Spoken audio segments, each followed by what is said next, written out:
हमें पता चला है कि आपको तीरंदाजी का शौक था। रावण और जब राम का युद्ध चल रहा था तो जब तीर जाते थे वो गायब हो जाता था। तीर जब गायब होता था तो लगता था एक तीर मैं भी मारूं और सामने वाला गायब हो जाए। आजकल जो जिस तरीके से समाज बदल रहा है, तो आपको लगता है कि आज के जो बच्चे हैं वो बचपन जी पा रहे हैं? नहीं, वो बचपन में उन्होंने जिए ही पाए, वो तो मोबाइल में लटक के रह गए, आगे बढ़ ही नहीं पा रहे। कि आपके हॉस्पिटल में कुछ दिनों पहले एक और मामला सामने, कैंची छूट गई थी मरीज के पेट में। नहीं, कैंची तो नहीं बोल सकते उसको, आर्टरी फोर्सेप होती है। आपने देखी है कभी आर्टरी फोर्सेप? वही ना, जो कैंची के ही रूप जैसी होती है। नहीं, तो लोहे बड़ी की होती है, पतली सी होती है। वही तो चक्कर है, आप डॉक्टर नहीं हो ना। इसमें कैंची में भी हमारे यहाँ बहुत प्रकार की कैंची है, अच्छा तो समझो। ये कौन सी कैंची? ये थी आर्टरी फोर्सेप। जरा टीम में से जरा कोई गूगल सर्च करके बताएगा क्या होता है। देख लीजिए, आप देख पा रहे होंगे। लेकिन आपकी पिताजी की भी काफी स्टोरी मोटिवेशनल है। जिस जगह काम किया उसी के मालिक हैं। हाँ, हमारे जीवन में जो फ्रीडम है उसके ऊपर एक मुसीका होना जरूरी है। अगर वो चीज नहीं होगी ना तो आपकी फ्रीडम आपका नाश कर देगी। जो व्यक्ति जल्दी उठता है ना उसके जीवन में ऑटोमेटिकली उसको दिशाएं मिलती जाती। आप सूर्योदय उठ के एक बार देखो तो सही, ऐसा लगेगा जीवन में उदय हुआ। अथर्ववेद पढ़े, यजुर्वेद पढ़े, ऋग्वेद पढ़े, आयुर्वेद पढ़े, आपको समझ में आ जाएगा कि ईश्वर कहीं है ही नहीं। लेकिन उनमें तो जिक्र है ना ईश्वर। समाज विशेष उसके नाम पे अगर कमा रही है, धंधा कर रही है, तो मुझे इससे कोई दिक्कत नहीं है, मैं तो नहीं। मैं ये जानना चाह रहा हूँ कि हम ये कैसे जानेंगे कि यहाँ बुद्धि काम कर रही है, यहाँ मन काम कर रहा दो और दो को जोड़ते हैं तो चार ही होगा ना। है। तो डॉक्टर लोहिया जो थे वो प्रथम गुरु थे मेरे हॉस्पिटल लाइन में। आज भी मैं उनका ऋणी हूँ। उन्होंने मेरा भरपूर उपयोग किया। उपयोग किया? हाँ, तो आप भी लोगों को अच्छे तरीके से उपयोग करते हैं। महिला का ऑपरेशन हो रहा है, उसका बीपी फॉल हो रहा है, सडनली वो स्ट्रिंग कर रही है। उस समय अगर जल्दी जल्दी उसकी जान बचा रहा है और कुछ पेट में अगर मान लो टॉवेल भी रह जाए तो इसे डॉक्टर की गलती नहीं मानता। तो आपको नहीं लगता है कि जो डॉक्टर की इतनी पढ़ाई करने के बाद ये गलतियां होना? हमारे प्रधानमंत्री नरेंद्र मोदी जी ने बहुत बड़ा, मैं ये कहूँगा, मील का पत्थर है आयुष्मान योजना, जिससे उन लोगों को भी लाभ और इलाज मिल रहा है जिनके पास पैसे वास्तविक नहीं। मेरे पास दिल में बहुत जगह है, अस्पताल में नहीं। दिल से क्या होगा, बेड चाहिए ना मरीज को।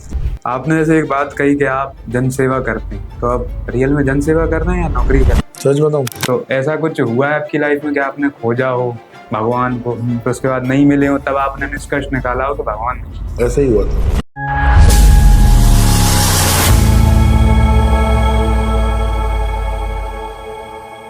आप जब बच्चे होते हो तो क्या सोचते हो? आप सोचते हो कि आपकी ऐसी दुनिया बनी हो जिसके आप राजा हो। लेकिन हकीकत क्या ऐसी है? हकीकत बिल्कुल अलग है। आप सोचते तो हो राजा बनने की, पर बनते कुछ और। एक लड़का है जो सोचता है कि वो तीरंदाजी करे, क्योंकि उसे शौक था निशाने लगाने। समय बदलता है, चीजें बदलती हैं, लेकिन कहते हैं ना कि जिंदगी आपके हिसाब से नहीं चलती है, आपको जिंदगी के हिसाब से चलना पड़ता है। उस लड़के को भी जिंदगी के हिसाब से चलना पड़ा। सोचा था कि तीरंदाज बनेंगे। कभी महाभारत देखी, कभी रामायण देखी, तो उसमें देखा कि कैसे लक्ष्मण जी बाण चलाते हैं, कैसे राम जी बाण चलाते हैं। लेकिन कहते हैं ना कि जिंदगी का जो है पन्ना पलटता गया, और लड़के को क्या है ना, ऐसी जगह जाना पड़ा जहां उसने कभी सोचा नहीं था। लड़का बहुत इमोशनल है। लड़का सोचता है कि दुनिया को एक रंगीन पेंटिंग की तरह बनाया जाए। लेकिन क्या ऐसा संभव हो सकता है? नहीं होता है। लड़के की दिशा बदलती है और आगे जाके लड़का जया रोग अस्पताल में आता है और वहां जाकर प्रबंधक बनता है, यानी मैनेजमेंट करता है।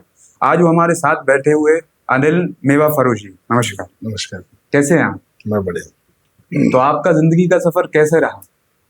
एज यूजुअल सभी का जिंदगी का सफर आसान नहीं होता, और जिनके जीवन में संघर्ष होता है उनका जीवन सफल जरूर होता है। क्या बात, सही बात है।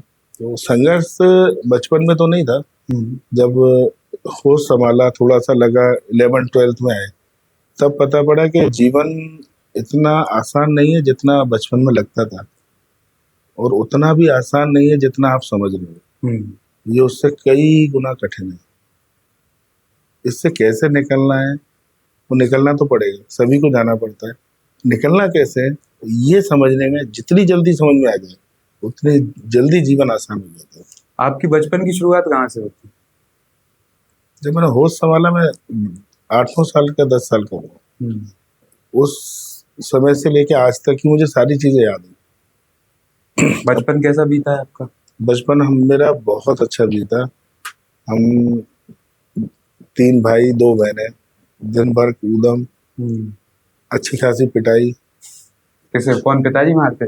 नहीं, पिताजी ने मुश्किल एक हाथ थप्पड़ या एक हाथ बार कभी मारा हो, लेकिन माता जी ने बहुत अच्छी सेवा करी है, कमी नहीं रखी कोई। किसी प्रकार की कोई कमी नहीं।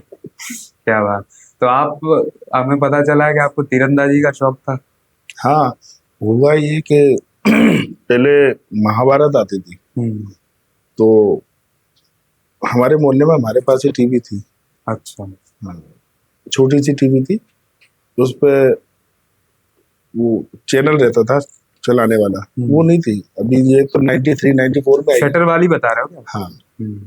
तो हमारे जो आस पड़ोस के हमारे पड़ोसी थे, वो बहुत अच्छे पड़ोसी हैं, मैं उनको याद भी करता हूँ, और जब चाहता हूँ द्वार पे मिलने भी जाता हूँ उनसे। अच्छा। तो 6-7 पड़ोसी हमारे हमारे घर में आ जाते थे कमरे में, और टीवी रखी थी सामने, सब रामायण और महाभारत देखते थे। उस समय महाभारत बड़ा क्रेज चल रहा था उस समय, तो हम लोग भी देखते थे। उसमें जब वो महाभारत या रामायण में जब वो तीर चलते थे ना, तो एक आवाज आती थी, टिन, मुझे बहुत अच्छी लगती थी वो आवाज। ऐसा लगता था कि कुछ हुआ, एकदम प्रकट हो गया कोई। अच्छा। तो वो आवाज भी अच्छी लगती थी, और रावण और जब राम का युद्ध चल रहा था तो जो तीर जाते थे वो गायब हो जाता था, जिसका गायब हो गया वो हार गया, ऐसे ही तो था। सही है। तो वो तीर जब गायब होता था तो लगता था एक तीर मैं भी मारूं और सामने वाला गायब हो जाए।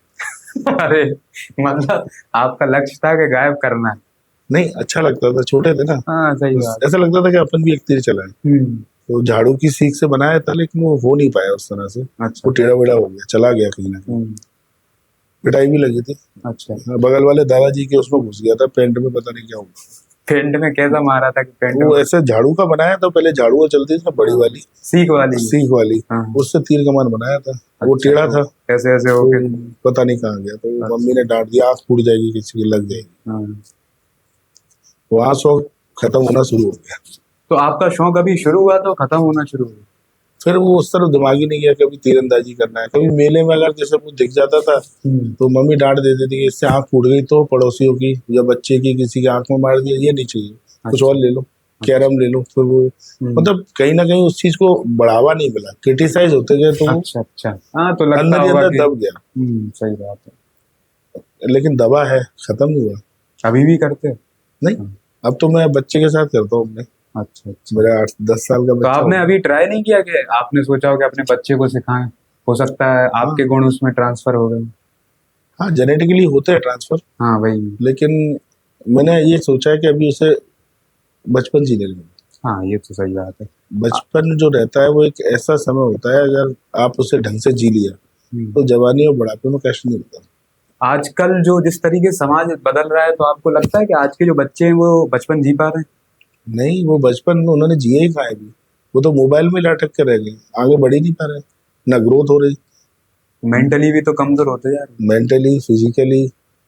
और बच्चे आपने देखा होगा आजकल इरिटेबल हो गए, बहुत ज्यादा टेंजियस मिलेंगे आपको। ऊधम ज्यादा नहीं करते, लेकिन चिल्ला चोट बहुत करते हैं, क्योंकि शायद उनकी एनर्जी दब गई है, बाहर निकल नहीं पा रही। कि मोबाइल जो है ना, वो एनर्जी तो आपकी खाता ही है। ये फैक्ट है कि मोबाइल आपकी एनर्जी को पूरा का पूरा ले लेता है, लेकिन जो ब्रेन की एक्टिविटी है ना, उनको भी डिस्टर्ब कर रहा है, और जो आगे जाके शायद घातक हो सकते हैं। क्योंकि मोबाइल आपकी सुविधा के लिए था कि आपको संपर्क करना है या किसी को आपसे संपर्क करना है, इसके लिए वो बेहतर संसाधन है। इसके अलावा अगर आप उसका यूज किसी और तरीके से करते हैं तो वो आपके लिए खतरनाक हो सकता है। तो मेरी सभी के लिए गुजारिश है कि बच्चों को मोबाइल ना दें। बच्चे गिल्ली डंडा खेलना भूल गए, पतंग उड़ाना भूल गए। उन्हें तो पता भी नहीं होगा, जो अभी नहीं पता। हम लोगों ने जो गेम खेले थे, मैंने अपने बच्चे को बोला कि ये खेला करो, ये क्या होता है, हमने तो देखा ही नहीं है। तो आपको कभी कभी ऐसा हुआ है कि समाज के बारे में बहुत चिंता हो रही हो कि समाज कहाँ बढ़ रहा है, मतलब एकदम से कभी अकेले बैठ जाता है आदमी तो बहुत चिंता होती है? मोस्टली ये जो सवाल है ये प्रतिदिन मेरे दिमाग में घूमता है, रात को 11:30, 10, 10:30, 11 बजे जब मैं सोने जाता हूँ। अच्छा।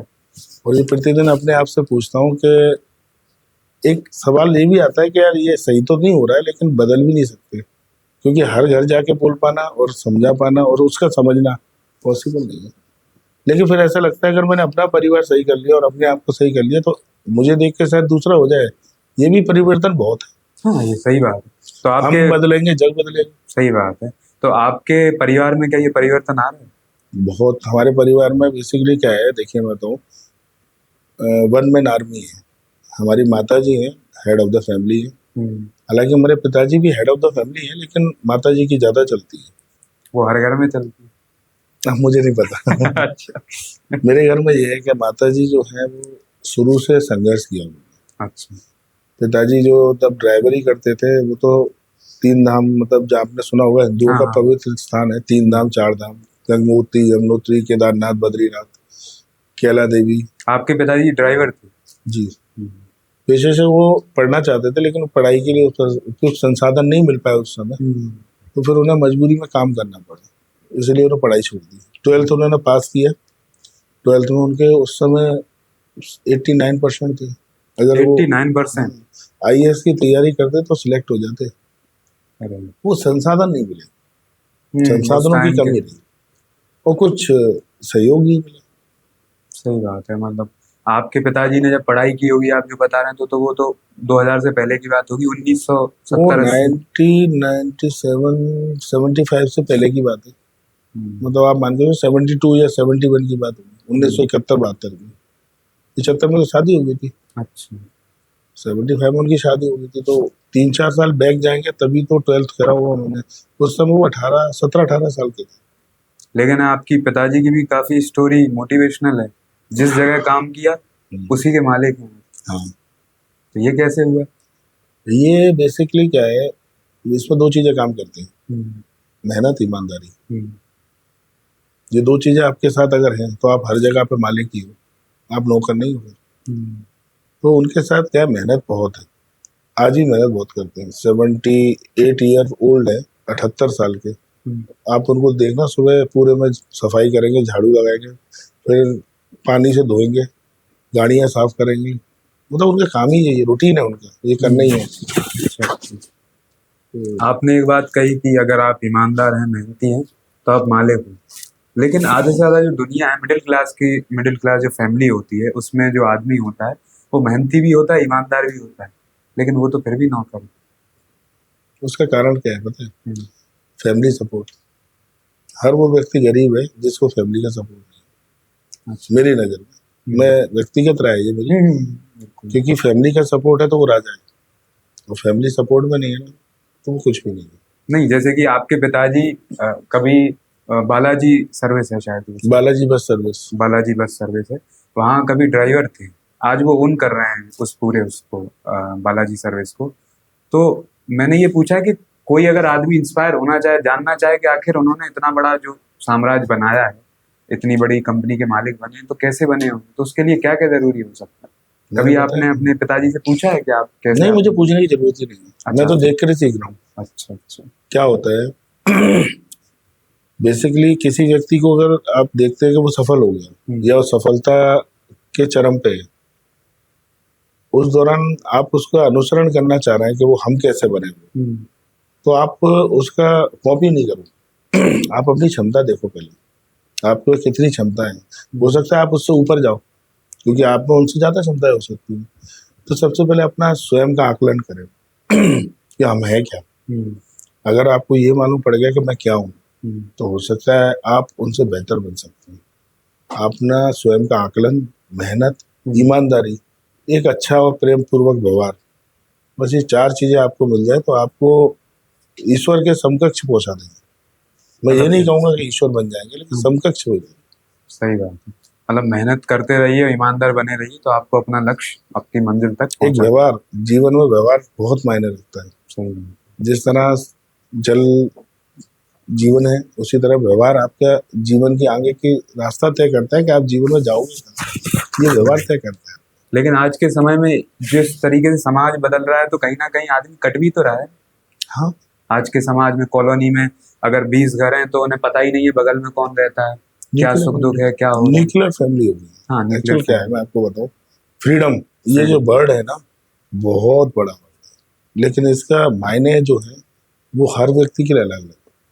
अगर हम देश की आज़ादी करें, देश की बात करें, तो देश की आज़ादी के लिए फ्रीडम 1947 में मिला हमें। हर व्यक्ति चाहता है मुझे भी फ्रीडम मिले। फ्रीडम मतलब मैं रात को जितने बजे चाहूँ उतने बजे तक घूम सकूं, जितने बजे घर जाऊं उतने बजे घर जा सकूं, जो खाना है खा सकूं, जो पीना है पी सकूं, कोई मुझे रोकने और टोकने वाला ना हो। भाई यही तो फ्रीडम है, एक व्यक्ति के लिए तो यही फ्रीडम है। लेकिन मेरे मायने में, मेरी व्यक्तिगत राय में अगर देखा जाए तो फ्रीडम आपके विनाश का कारण बनती है। अच्छा। उदाहरण के तौर पे अगर अपन देखें, डांट नाम सुना होगा आपने, डांट। क्या? डांग? डांट डांट डांट जो होती है ना, डांट? मूसिका नाम सुना होगा, मूसिका। मूसिका? मैं बताता हूँ, अच्छा, बताइए। ये गांव का वर्ड है। अब आप, मैं बोलूंगा तो आप बोलोगे मैंने सुना है। मास्क तो सुना होगा। क्या? मास्क। मास्क? हाँ हाँ, बिल्कुल। कोविड में सबको मालूम पड़ गया था। उसको बेसिकली वो मास्क नहीं होता है, उसे मूसिका बोलते हैं गाँव। अच्छा, मूसिका। मूसिका जिसे जानवरों के मुंह पे लगा दिया जाता था ताकि वो कोई जहरीले पौधा या जहरीली चीज ना खा ले, क्योंकि जब वो चरने जाते हैं उनको नहीं पता ना क्या चर रहे हैं, वो तो चरते जाते हैं बस। सही बात। लेकिन मूसिका इसलिए लगा देते हैं उनके मुंह पे कि ज्यादा ना चर जाए, क्योंकि गैस्ट्राइटिस हो सकती है, पशु मर भी सकता है, क्योंकि गंभीर स्थिति हो जाती है। तो उसको जितना चरना है उसको चारा देते हैं, उसके बाद मूसिका लगा देते हैं, फिर छोड़ देते हैं, जहाँ जाना है वहां जाओ, लेकिन चरना मत, क्योंकि हमने खिला दिया। तो ऐसे ही हमारे जीवन में जो फ्रीडम है उसके ऊपर एक मूसिका होना जरूरी है, एक पर्दा, एक दबाव, एक बंद होना जरूरी है। अगर वो चीज नहीं होगी ना तो आपकी फ्रीडम आपका नाश कर देगी, ये बात फैक्ट है। मतलब गाड़ी एक में कंट्रोल होना जरूरी है। गाड़ी में अगर ब्रेक ना हो ना तो आप कितनी भी अच्छी गाड़ी ले लो, वो आपका नाश कर देगी। सही बात। ब्रेक नहीं लगेंगे, आप बढ़ जाओगे, खत्म हो जाओगे। तो जीवन में फ्रीडम का मतलब ये नहीं है कि ब्रेक ही ना हो, ब्रेक होना चाहिए। वो ब्रेक पता है कौन होते हैं? राइट साइड पिताजी और लेफ्ट साइड माताजी, ये दोनों ब्रेक है।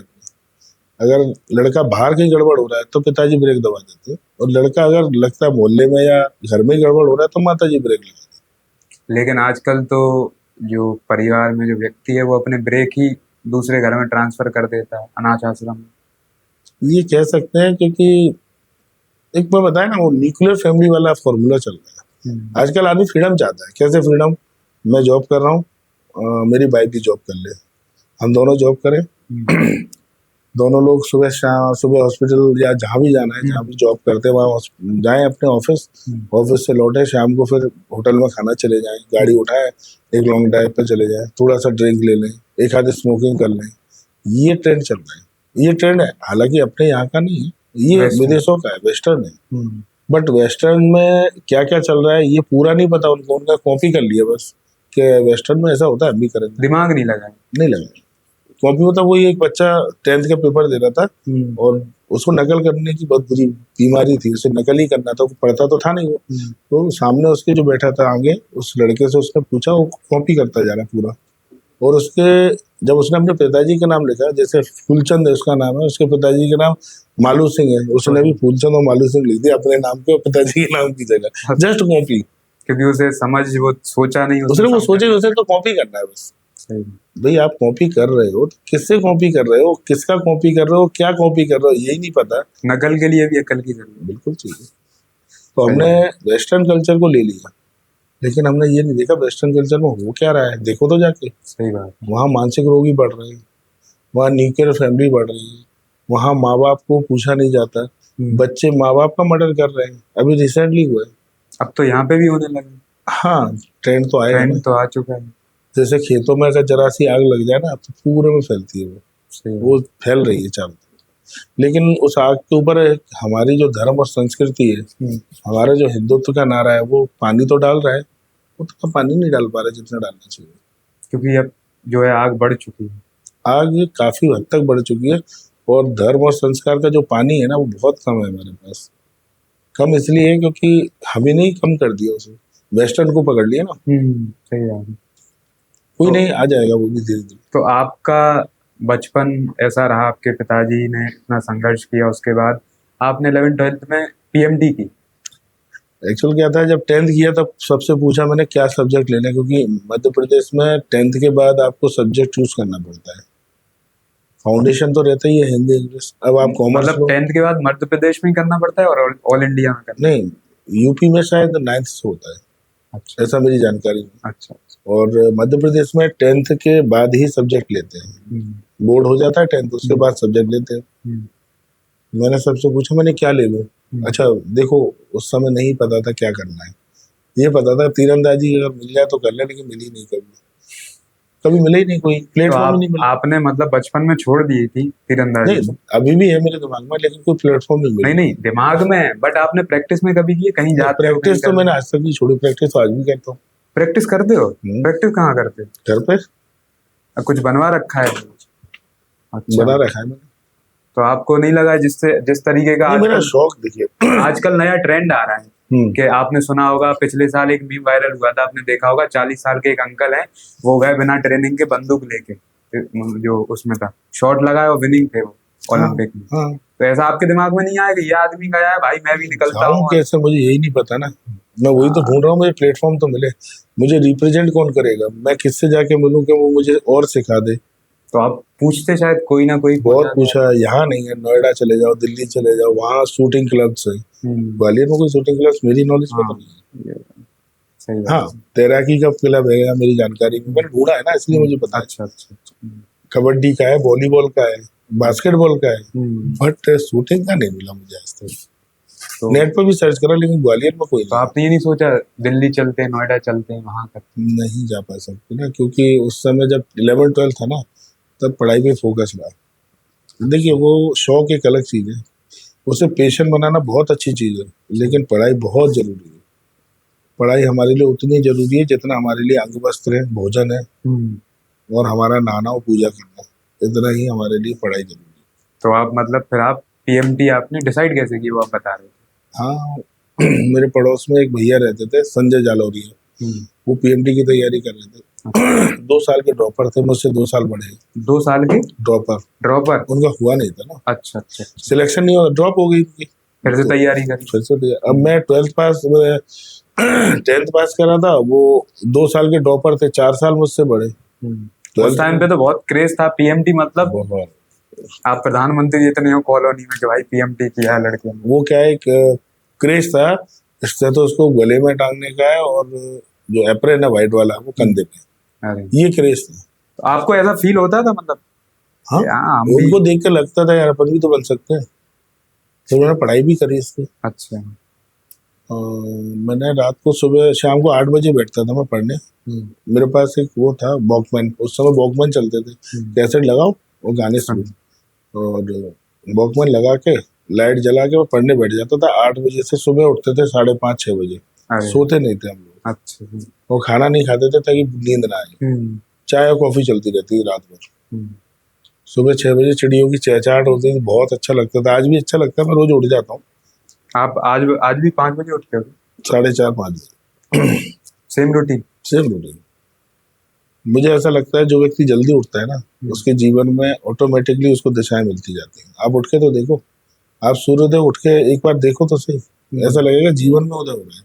क्या करके देखो, एनर्जी में चेंज आता है, ये बिल्कुल आपके अंदर पॉजिटिव एनर्जी इतनी भर जाएगी, इतनी भर जाएगी कि आपके सामने नेगेटिव आदमी खड़ा नहीं हो पाएगा, आपसे बात नहीं कर पाएगा। बात करना तो दूर है, वो आपके आगे 2 मिनट नहीं खड़ा हो सकते, क्योंकि जो सुबह ब्रह्म मुहूर्त का जो सूर्योदय होता है, उसमें पॉजिटिव तो होता ही है, उसमें एक अलग प्रकार की जो किरणें होती हैं, वो ना एक्सरे होती है ना गामा होती है, वो कोई किरण होती नहीं, वो आपकी बॉडी के जनरेशन, टिश्यूज को, सेल्स को रीजनरेट करती है। आप पता कर लो, मैं ऐसा नहीं है। अच्छा, आप साइंटिफिकली बता रहे हैं। कौन सी रेज होती है? नाम मैं भूल रहा हूँ उसका। अच्छा अच्छा, लेकिन मतलब वो रीजनरेट करने का काम करती है। रीजनरेट करने का काम करती है, ये मैं नहीं बोल रहा, ये अमेरिका, नासा, सभी लोग बोलते हैं। इसलिए मॉर्निंग वॉक बोला गया कि मॉर्निंग वॉक करें। क्यों करें? जो सूर्य की पहली किरण होती है 15 या 20 मिनट तक, अगर आप उसमें बैठ के ओम नादी कर लें तो आपके अंदर एक अलग ही, आपके चक्र जागृत होने लगते हैं। फिर आपने अपने चक्र जागृत किए? मैंने नहीं करे, मुझे डर लगता है। क्यों? कुंडली जागृत करना एक बहुत बड़ी प्रोसेस है, वो हमारे योगी जो रहे हैं पुराने, उन लोगों ने इसके ऊपर पूरा फोकस किया है। मैं फैमिली वाला हूँ, जॉब में भी हूँ, पढ़ाई भी कर रहा हूँ, स्टूडेंट लाइफ में था उस समय, तो इस तरफ मैंने कभी सोचा नहीं कि ऐसा कुछ करना है। ऐसा होता है ना, लोगों ने सुना होता है कि कुंडली जागृत के बाद ये पावर्स मिल जाती है, हो जाता है। नहीं, ऐसा कुछ नहीं, पावर्स नहीं मिलती। तो फिर क्या होता है कुंडली जागृत? इसको ऐसे समझ सकते हैं जैसे आपको ब्रह्म ज्ञान हो गया, आप क्या हो आपको ये मालूम पड़ गया, बस यही कुंडली जाग रही, आप हो क्या। ब्रह्म ज्ञान क्या है? ब्रह्म ज्ञान ये है जो अपने आप को जान ले, अच्छा, आप अपने आप को जान गए, यही ब्रह्म ज्ञान है। और जानने के बाद ये पता चल जाए कि वो तो सर्वशक्तिमान है फिर? तो वास्तव में ईश्वर आप समझे नहीं, ईश्वर तो कहीं है ही नहीं है ना, ईश्वर आपके अंदर ही तो है। आप कहते हो ना भोलेनाथ है मंदिर में, नहीं, मैंने स्वयं देखा है वो कहीं नहीं है। अच्छा। वो आपके अंदर ही है, जो कुछ है वो आपकी ऊर्जा है जो अंदर आपके चले रहे, जिसे अपन बोलते हैं आत्मा, बस वही ब्रह्म है। लेकिन ये भी तो कहा जाता है कि जो ऋषि वगैरह हैं, संत वगैरह हैं, वो आप कहते वही हैं तो मैं कह रहा हूँ, आप अथर्ववेद पढ़े, यजुर्वेद पढ़े, ऋग्वेद पढ़े, आयुर्वेद पढ़े, आपको समझ में आ जाएगा कि ईश्वर कहीं है ही नहीं है। लेकिन उनमें तो जिक्र है ना ईश्वर का। देखिए ऐसा है, मैं किसी समाज विशेष के ऊपर कटाक्ष नहीं करूंगा, लेकिन एक समाज विशेष उसके नाम पे अगर कमा रही है, धंधा कर रही है, तो मुझे इससे कोई दिक्कत नहीं है, मैं तो नहीं करूँ। मतलब आपका कहना ये है कि जो लिखा गया है वो कहीं एक स्ट्रेटेजिक तरीके से लिखा गया है। मनुष्य जो है वो बहुत ही शातिर, चालाक और धूर्त आदमी होता है। फर्क ये पड़ता है कि वो अपने अंदर, देखिए व्यक्ति के अंदर दोनों चीजें होती हैं, नेगेटिव और पॉजिटिव। मैं बचपन में देखता था, एक कार्टून आता था जिसके अंदर एक एंजल होती थी, आपने भी देखा होगा शायद, पापाया द सेलर मैन, मैंने बहुत देखा है। जब वो पापाया कहीं फंस जाता था तो उसके साथ में क्या, एक पॉजिटिव एनर्जी उसके बगल में आ जाती, जस्ट उसकी कॉपी, और उसके ऊपर एक राउंड कलर का सर्कल रहता था जिसमें लाइट जलती थी, हाथ में एक स्टिक रहती थी, वो थे व्हाइट कलर के कपड़े पहनते थे, तो वो पापाया बिल्कुल सेम वैसे ही दिखता था। वो हो गया उसका पॉजिटिव थिंग, ये उन्होंने उससे कार्टून में दिखाया था। और एक ब्लैक कलर का, ब्लैक कपड़े पहना हुआ, ब्लैक डंडा लिया हाथ में, डेविल। हाँ डेविल, उसके दो सींग निकल रहे, वो कह रहा है नहीं इसको मार दो, वो कहता है नहीं इसको मत मारना। ये चीज हमारे अंदर भी होती है, आपने नोटिस करी है? अच्छा, आपने ऐसी बात कही तो ये ऐसा तो नहीं है इसी को अंतर्द्वंद कहते हैं? जी, यही अंतर्द्वंद, यही मन है और बुद्धि, ये दोनों जो लड़ते हैं ना, मन और बुद्धि, यही है। मन और बुद्धि में अंतर क्या होता है? मन जो रहता है वो हमारे बस में नहीं है, बुद्धि हमारे बस में है। अच्छा, मतलब किस चीज को अगर आपसे पूछा जाए कि बुद्धि क्या है तो आप कैसे डिफाइन करोगे बुद्धि? सिंपल सी बात है, आपके सामने किताब रखी है, आपके सामने बियर की बोतल रखी है, आप चूज कर लो।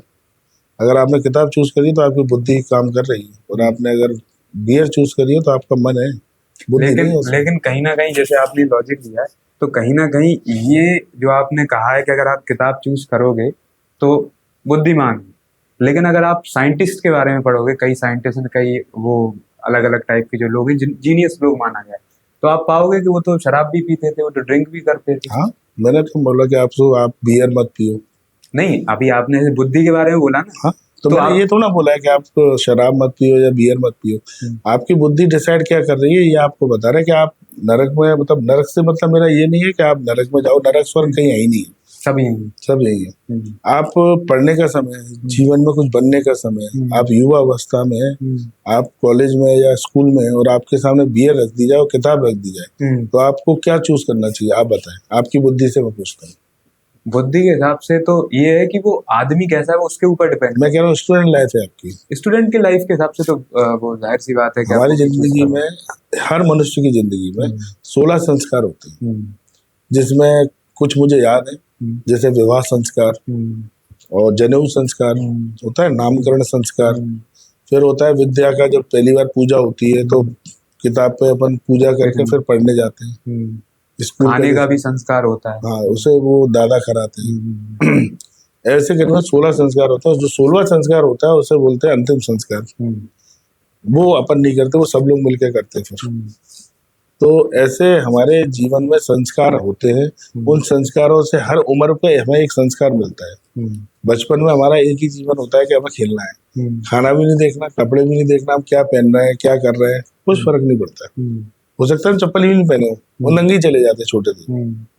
तो वो एक बचपन था, उस बचपन को हमने भरपूर जिया, उस समय कोई संस्कार नहीं होता। लेकिन जब हम स्टडी लाइफ में आते हैं और अपने आप को होश संभालते हैं कि हमने देखा हम कि भाई हम पढ़ रहे हैं या हम किसी से बात कर रहे हैं, तो हमें अपने आप को महसूस होने लगता है हम गलत हो रहे हैं कि सही। वो जो एज होती है वो होती है 14 से 15 साल, 16 साल या 12 से भी शुरू हो जाती है। उस समय अगर आपके सामने दोनों चीजें रख दी जाए, किताब और नशे की कोई चीज रख दें। मैं ये नहीं कह रहा हूँ कि बियर रखें, आजकल बहुत नशे चल रहे हैं, अलग अलग, फोन भी एक नशा हो चुका है। फोन भी एक नशा है। तो आप क्या चूज करोगे? सही बात है। आपकी बुद्धि क्या नहीं, बोलेगी? करना तो वैसे बुक चाहिए, अब चूज यही क्या तो करता बुद्धि है। हूँ ये तो पता नहीं है। अगर आप सही जा रहे हो तो आप बुद्धि से जा रहे हो, और आप गलत हो ना कहीं, तो आपके मन ने कहीं ना कहीं आपको धोखा दे। लेकिन सही गलत जो है वो हर आदमी अपने हिसाब से निर्धारित कर रहा है ना, क्योंकि एक लड़का है, जैसे आपने युवा अवस्था की बात बताई कि युवा अवस्था में आपको किताब और शराब में क्या चुनना चाहिए, तो जाहिर सी बात है किताब चुनना चाहिए। लेकिन एक व्यक्ति है, एक बच्चा है जो किताब नहीं चुनता है, जो शराब चुनता है, लेकिन भविष्य में जाके वो किताब वाले से ज्यादा ऊपर जाता है। ये एक्चुअल क्या है, अपवाद हर जगह होता है। मैं ये तो नहीं कह रहा हूँ कि किताब चुनने के बाद आदमी बहुत बड़ा आदमी बन जाएगा, मैंने तो ऐसा बोला ही नहीं है। और मैंने ये भी नहीं बोला कि अगर वो बियर पिएगा तो बड़ा आदमी नहीं बनेगा। विजय माल्या में बन सकता है बियर पी के, मैं ये नहीं कह रहा हूँ। बियर बेच के बने हो, पिया भी है, बेचा भी है, कैलेंडर भी निकाले, सब कुछ किया है, और अब बैंकों को कर्जा लेके भाग भी गया है, उसे हम पकड़ भी नहीं पा रहे। हम क्या, हमारी सरकार ही नहीं पकड़ पा रही। तो मैंने ये कहीं नहीं बोला कि उससे आपका भविष्य तय हो जाएगा। मैंने ये बोला आपकी बुद्धि उस समय क्या डिसीजन ले रही है, ये उस समय का डिसीजन है। नहीं, ये आपने बोला, ये मैं सहमत हूँ। मैं ये जानना चाह रहा हूँ कि हम ये कैसे जाने कि यहाँ बुद्धि काम कर रही है, यहाँ मन काम कर रही है। हाँ, ये अच्छा सवाल है। तो ये कैसे समझेंगे? सिंपल सा है, कुछ नहीं करना है आपको। क्या? आपके अंदर दोनों आवाजें आती हैं, पॉजिटिव और नेगेटिव, सभी के अंदर आती है। ऐसा कोई व्यक्ति नहीं है संसार। तो जो आवाजें आती है वो बुद्धि का काम है या मन का काम है? देखिए, मैं वही बताना चाह रहा हूँ, 2 और 2 को जोड़ते हैं तो 4 ही होगा ना। 5 हो सकता है क्या? 3 हो सकता है।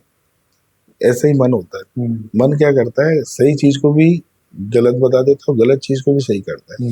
निर्णय बुद्धि को लेना है कि गलत है तो उसे सही कैसे करें, और सही है तो हम उसे कैसे करें, ये निर्णय बुद्धि का होता है। हाँ, नहीं, वो आपने बोला वो बिल्कुल सही बात है। जैसे कि मैं हूँ एक स्टूडेंट, मेरे सामने रखी हुई किताब, एक शराब, और मैंने एक बार 2 व्यक्ति हैं मान लीजिए आप, एक ने किताब चूज की है, एक ने शराब चूज की है। तो अब आप ये निर्धारित कैसे करोगे कि एक की बुद्धि सही काम कर रही है, या वो मन के द्वारा निर्णय ले रहा है, या एक जो है बुद्धि के द्वारा निर्णय ले रहा है, ये कैसे समझोगे आप? सिंपल सा है, मैं आपको ऐसे, मैं अपने उदाहरण दे दूं। हाँ, बिल्कुल दीजिए। मैं हॉस्टल में था। हाँ। तो मुझे हॉस्टल में लगा कि यार यहाँ तो नेतागिरी है, पढ़ाई तो है नहीं। ये मेरी बुद्धि का निर्णय था। मेरा मन का निर्णय ये था कि चलो मजे करेंगे, रात को घूमेंगे गाड़ियों से लड़कों के साथ में, लड़कियां वगैरह छेड़ेंगे, दारू पियेंगे, सिगरेट पियेंगे। ये भी तो होता है ना वहाँ पे हॉस्टल में। तो ये मेरा मन का निर्णय था कि ऐसा करेंगे। मेरी बुद्धि का निर्णय था अगर ऐसा करोगे यार तो लाइफ में क्या करोगे, कुछ डब्बा हो जाओगे। हाँ, ये मेरी बुद्धि का निर्णय था। ये मैं अंदर ही अंदर चल रहा है, अंतर्द्वंद चल रहा है। हॉस्टल छोड़ दिया, बुद्धि ने बोला नहीं रहना, चलो। रूम लिया किराए से, रूम मिला ही नहीं। मैंने कहा फिर क्या करें, फिर एक से जुगाड़ लगाई। आजकल इंडिया में जुगाड़ ज्यादा चलती है, पहले भी चलती थी, अब ज्यादा हो गई।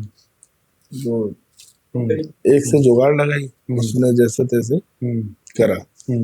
एक तरफ शटर था, एक तरफ गेट था, वही में किचन थी, उसमें लाइट बात थी। ले लिया, शटर वाली जगह भी ले ली, उसमें रूम था, क्योंकि वो दुकान थी किसी की, तो उसमें रहने लगे। अब हम लोग क्या करते थे, जैसे लड़के ज्यादा परेशान करते, रूम पे आ जाते थे शाम को, बैठेंगे। कभी कोई कहता चलो यार आज कुछ बना लो, पनीर बना लो, मटर बना लो। अब कोई कहता चिकन बना लो। मैंने कहा यार मटन चिकन मैं खाता नहीं हूँ, वास्तव में मैं खाता ही नहीं हूँ, मुझे पसंद भी नहीं। मतलब ये आपने मतलब जो बताया है कि बुद्धि, मतलब कि आपका मन कर रहा है कि आप खेलने जाओ, लेकिन आपकी बुद्धि ने निर्णय लिया कि नहीं, भविष्य ऐसे नहीं होगा। हाँ, तो आपने फिर निर्णय लिया, आपने की PMT। मैं बता रहा हूँ, हॉस्टल में जब गया, एक्चुअल क्या है, मैंने PMT की तैयारी बेसिकली ढंग से करी नहीं, इसलिए नहीं करी कि 12th के बाद मैं फिर जॉब में था। अच्छा, 12th के बाद जॉब किया? हाँ, मतलब आप रतन मेडिको में था, बाड़े में, आज भी है वो। उनके रूआबजा बहुत बिकते थे, उनके पेमेंट लेके आता था स्कूटर से। तो सच बताऊं, एक इस उम्र पे आके अगर पैसे की लत लग जाए ना तो फिर मुश्किल है आदमी कुछ कर पाए। उस पैसे की लत लग जाती है। पैसे की लत लग गई थी कि खर्चे निकल रहे थे, पेट्रोल का खर्चा, मेरा खर्चा। उस समय शायद मोबाइल नहीं थे, बाद में आए थे, लेकिन उस समय पेजर चलता था, पेजर लिया, अच्छा लगता था, लेटेस्ट आया कुछ। कपड़ों का शौक, अच्छा मैंने अपना खर्चा खुद ही उठाता था, घर वालों से लेने ही बंद कर दिया था। जहाँ 11th पास आउट हुआ तो मैंने कहा अब मुझे नहीं चाहिए, मैं कर लूंगा। मैं खुद ही करा, तब से लेकर आज तक मैंने खुद ही करा, मैंने पैसे लिए ही नहीं। लिए ही नहीं। क्यों लेना। सही बात। तो फिर आपका जो, जैसे आप जॉब वगैरह करते थे, तो आप जया रोग में कैसे पहुंचे? हाँ भाई, मेडिकल, मतलब कैसे? Hospital line. नहीं नहीं, हॉस्पिटल लाइन तो ठीक है, मतलब आप इसमें आए कैसे? आप जो आज मैनेजर हो, मैनेजमेंट संभालते हो, तो वहां कैसे एंट्रेंस हुआ आपका? हाँ, एक्चुअल क्या है, मैंने जब 12th किया तो मैं रतन मेडिको बाड़े पे था। वहाँ बहुत सारी दवाइयाँ लगी रहती हैं डेको में। पढ़ने का शौक था, दवाइयाँ किस काम आती, पूछता रहता था वहाँ पे, भाई साहब ये किस काम आती है, भाई साहब तेरे को डॉक्टर बनना है क्या, तुझे क्या करना है, तू नौकरी कर अपनी। बुरा भी लगता था यार, जो आदमी झाड़ देता है यार। सही बात है। मैंने कहा चलो कोई बात नहीं, फिर पीएमटी का सुना, पीएमटी की तैयारी करी, सेल्फ स्टडी करी, कोई कोचिंग नहीं, कुछ नहीं। एग्जाम देने गया, लेट हो गया, उन्होंने बंद कर दिया कि नहीं लेट हो गया, वापस आ गया, लेट ही हो गया। एक्चुअल हुआ क्या था, उस दिन मैं गया पेमेंट लेने, उसी दिन पेपर था मेरा, छुट्टी मैंने ली नहीं थी, और एग्जाम में वो 15 मिनट तक ही रखते, उसके बाद बंद कर देते, फिर वो किसी को अंदर अलाउ नहीं करते। मेरे को अलाउ नहीं करा, और मेरी गाड़ी की डिक्की में पैसे रखे थे, मैं सीधा लेट हो रहा था, पेमेंट लेके सीधे वहां गया मैं पीएमटी के एग्जाम देने। सेंटर मेरा यही पड़ा था कि आईटीएम में। आईटीएम तब था? हाँ, यही कहीं वो नागाजी इंस्टीट्यूट है क्या है, बहुत पुराना है एक, वहां पर, वहां पड़ा था। बंद, वापस लौटे, डिग्गी में पैसे थे। अच्छा, डर भी लग रहा था कि एग्जाम देने जाओ स्कूटर उठा के ना ले जाए, 3.5-4 लाख रुपए सब पड़ा। मैंने स्कूटर वापस घुमाया, मैं रतन मेडी को उनको पेमेंट दिया, हिसाब समझाया उनको, टिफिन रखा था स्कूटर में, वो खाया। मैं मनी में सोच रहा यार अगली साल देखेंगे, क्योंकि उस समय 1 साल में 1 बार होता था। अच्छा। अब 6 महीने में 2 बार हो रही है नीट। तो फिर आपने मतलब पीएमटी पास किया और फिर? पीएमटी दे ही नहीं पाया। अच्छा, वो एग्जाम ही नहीं दे पाए? उस साल नहीं दे पाया, अगली साल दिया। फिर किसी ने बताया यार कोई बात नहीं, निराश मत हो। उस समय आयुर्वेदिक, होम्योपैथिक और यूनानी का टेस्ट होता था, पाउट, प्री आयुर्वेदिक, होम्योपैथी, यूनानी टेस्ट, उन्हें ये दे दे। उसके 6 महीने बाद ये निकला। मैंने कहा यार ये भी डॉक्टर ही है, कर लेते हैं, उसमें क्या, आयुर्वेदिक भी डॉक्टर ही होते हैं। मैंने डाल दिया फॉर्म, एग्जाम दिया, भोपाल सेंटर पड़ा। नंबर आए मेरे करीबन 76 के समथिंग नंबर आए। काउंसलिंग हुई, उसमें मेरा कॉल लेटर आया काउंसलिंग के लिए। बड़े वाले भाई साहब ने बोला कि इसको ज्वाइन कर लो, अगर पीएमटी बाद में निकले तब दे देना, इसको छोड़ देना, वो कर लेना। मैंने ऑप्शन भरा नहीं है, ड्रॉप भी नहीं होगा, ज्वाइन कर लिया।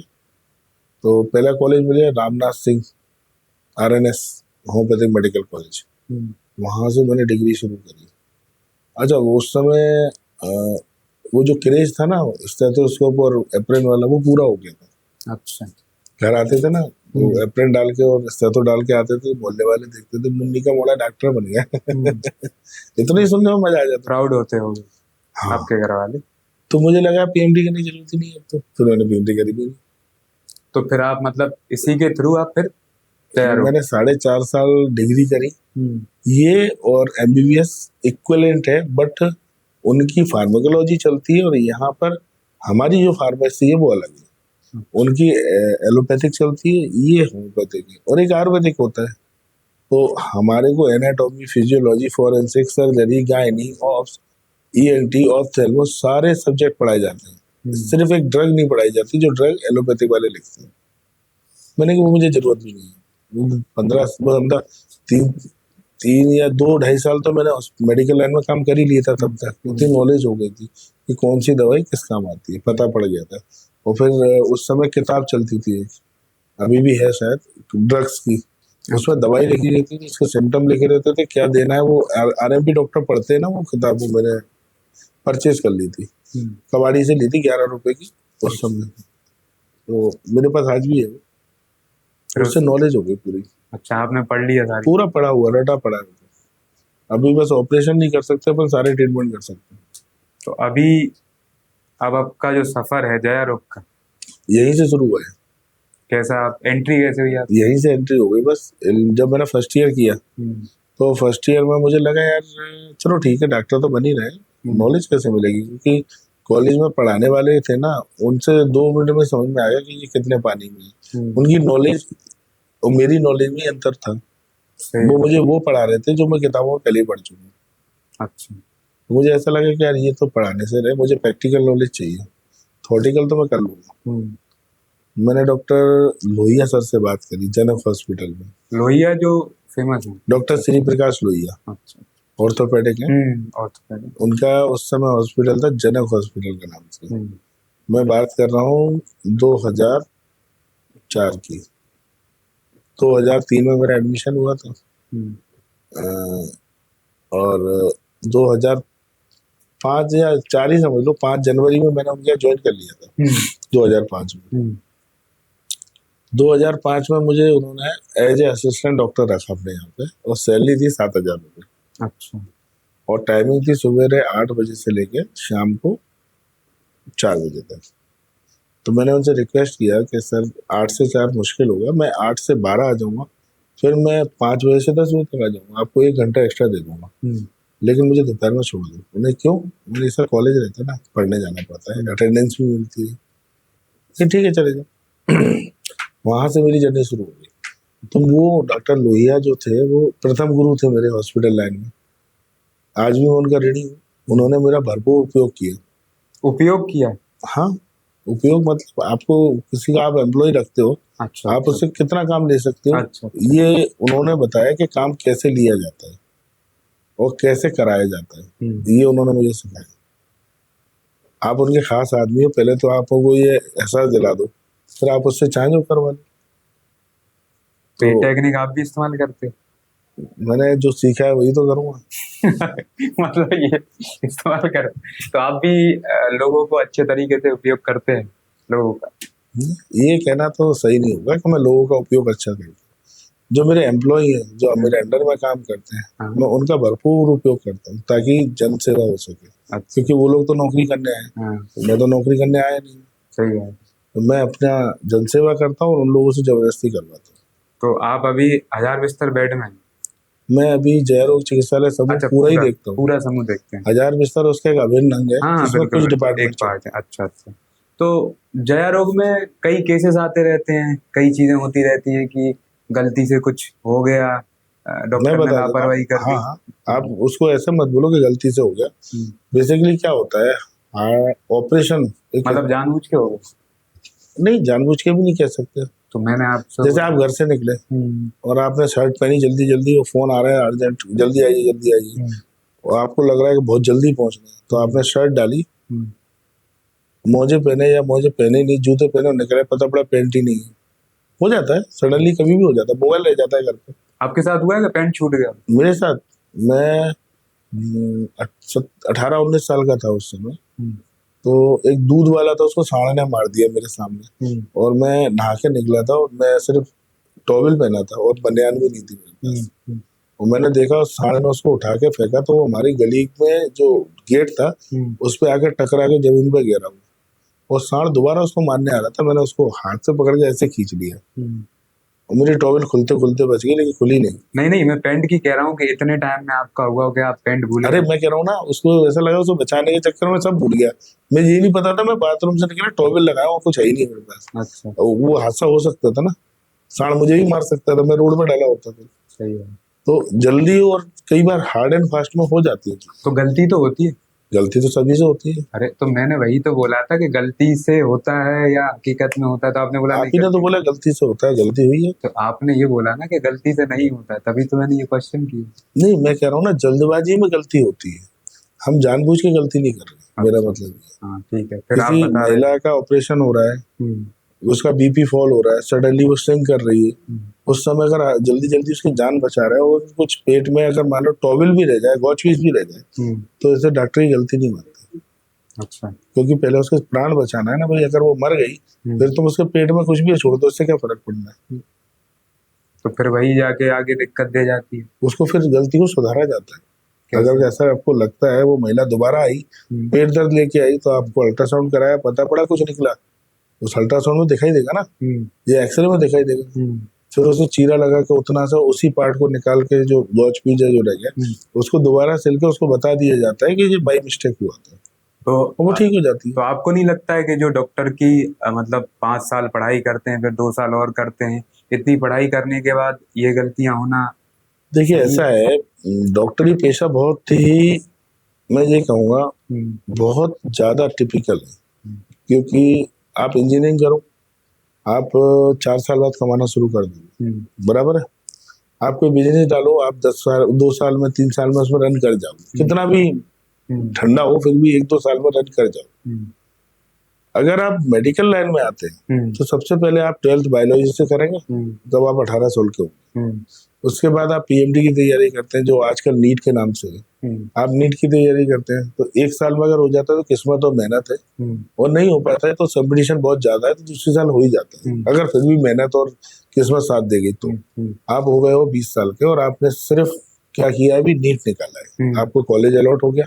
21 साल में आपने पढ़ना शुरू किया, ठीक है। 21 के बाद 22, 23, 24, 25 और 26, 26 साल तक आप सिर्फ पढ़ाई कर रहे हो, अभी आपने कुछ कमाया नहीं है। फिर आ जाओ 26 के बाद आपने एग्जाम दिया, किसका? पीजी का, ठीक है ना। पीजी का एग्जाम दिया, पीजी का एग्जाम देने के बाद आपका क्वालिफाई हो गया तो 1 साल बच गई, नहीं हुआ तो अगले साल होगा। तो 26 के बाद आ जाओ 27, 28 में आपने पीजी सिलेक्ट करा, पीजी में भी आपको ब्रांच कौन सी मिल रही है? Neuro surgery, neuro physician, ophthalmo, ENT, वो आपके नंबर पर डिपेंड करेगा कि आपने कितनी मेहनत से की है। जितने ज्यादा नंबर उतनी बड़ी ब्रांच, जितने कम नंबर उतनी छोटी ब्रांच, ये मेडिकल है। तो आप ऑलमोस्ट तो 27-28 साल के हो चुके हो। 28 साल में आपने पीजी शुरू करी, पीजी हो गई अब 3 साल की। 28 के बाद आ जाओ आप 29, 30, 31 और 32। 32 में आप पीजी करके निकले बाहर। अब आप क्या करोगे? क्या करेंगे? 32 साल का आदमी क्या करेगा? आधी जिंदगी जी चुका है वो। अब 32 साल के बाद वो किसी हॉस्पिटल में ज्वाइन करेगा, या जिसमें वो पढ़ा वहीं असिस्टेंट, या पहले एसआर के तौर पे ज्वाइन करना पड़ेगा, सीनियर रेसिडेंट। तो 2 साल सीनियर रेसिडेंट रहा, तो हो गए उसके 32 के बाद 33 और 34, 34 साल का हो गया व्यक्ति, और अभी सीनियर रेसिडेंट है। जो ट्रॉमा सेंटर में डॉक्टर रहते हैं, लड़ाई होती है, वो सीनियर रेसिडेंट ही होते हैं सारे। अच्छा। अब वो अगर 33-34 साल में वो सीनियर रेसिडेंट बना, 35 और 36 में वो असिस्टेंट प्रोफेसर बनेगा, ठीक है। 36 साल में असिस्टेंट प्रोफेसर बन पाया, 37-38 साल में 2-3 साल का एक्सपीरियंस और लगेगा, तब वो एसोसिएट बनेगा। यानी कि 39, 38, 39, 40, 40 का हो गया बंदा, ठीक है, एसोसिएट प्रोफेसर बन गया। 40 का 5 साल का एक्सपीरियंस मिनिमम लगता है, तब जाके आप प्रोफेसर बनते हो। 45 का हो गया, 5 साल का एक्सपीरियंस और लगता है, तब आप एचओडी बनते हो, वो भी आपसे सीनियर कोई ना हो तो। 50 साल का हो गया बंदा, और 10 साल वो अपने हॉस्पिटल को दे पाता है, मुश्किल से 15 साल, और रिटायर हो जाता। ये तो आपने डिपार्टमेंट का बता दिया कि एचओडी बन जाती है, यही सेम क्लिनिकल में। अगर आप खुद का बिजनेस, मान लो 35 साल में आप बाहर निकले, 33 साल में पीजी करके, अब आपने अपना अल्ट्रासाउंड सेंटर डाल दिया, एक्सरे सेंटर डाला, कितने पैसे चाहिए? मिनिमम 25 से 30 लाख, 50 लाख भी लग सकते हैं। जगह खरीदोगे तो 1 करोड़ भी लग सकते हैं।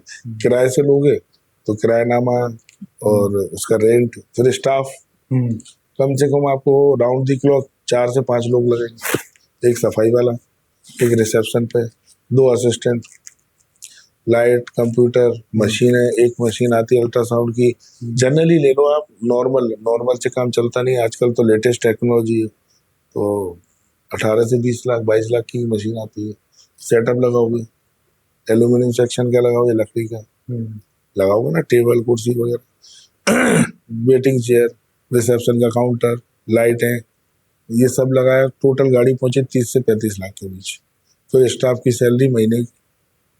नहीं, ये सैलरी वगैरह आप जो बता रहे हो, मेन जो हमारी बात थी वो ये थी कि इतने एक्सपीरियंस के बाद भी डॉक्टर अगर बार बार गलती कर रहा है तो उसके एक्सपीरियंस पे डाउट नहीं होता है? क्वेश्चन बार बार एक ही डॉक्टर गलती कर रहा है तो डाउट है, लेकिन अगर हर बार अलग डॉक्टर है तो डाउट नहीं। तो सही है। सही तो मैंने बोला, डाउट नहीं है बस। अच्छा। सही तो गलत, देखो सही तो वो है ही नहीं है कहीं से कहीं तक। आपने खाना खाया या आपने खाना बनाया, उसमें आपने नमक नहीं डाला, ये गलती है, या भूल गए। अब मैं ये कहूँ कि नहीं यार खाना खराब है, नहीं, खाना खराब नहीं है। जया रोग में सुविधाएं क्या क्या हैं जो एक आम जो आदमी है उसे मिलती है? देखिए उसमें बेसिकली हर वर्ग के लिए सभी प्रकार की सुविधाएं। अच्छा, जैसे आप थोड़ा बताइए, क्योंकि हमारे जो दर्शक हैं अलग अलग जगह से जुड़े हुए हैं, तो उन्हें पता चले क्या क्या है, कैसा है। वहां पे एक गरीब व्यक्ति जिस पे जो रोज कमा रहा है और रोज खा रहा है, उसके लिए भी उतनी सुविधा है जितनी एक अमीर लोग व्यक्ति के लिए। मतलब बस फर्क इतना है कि शासन की जो योजना है अगर वो पात्र है तो उसको मिलेंगे, और अगर वो पात्र नहीं है तो नहीं मिलेंगे। और योजनाओं में भी बहुत सारे लाभ हैं।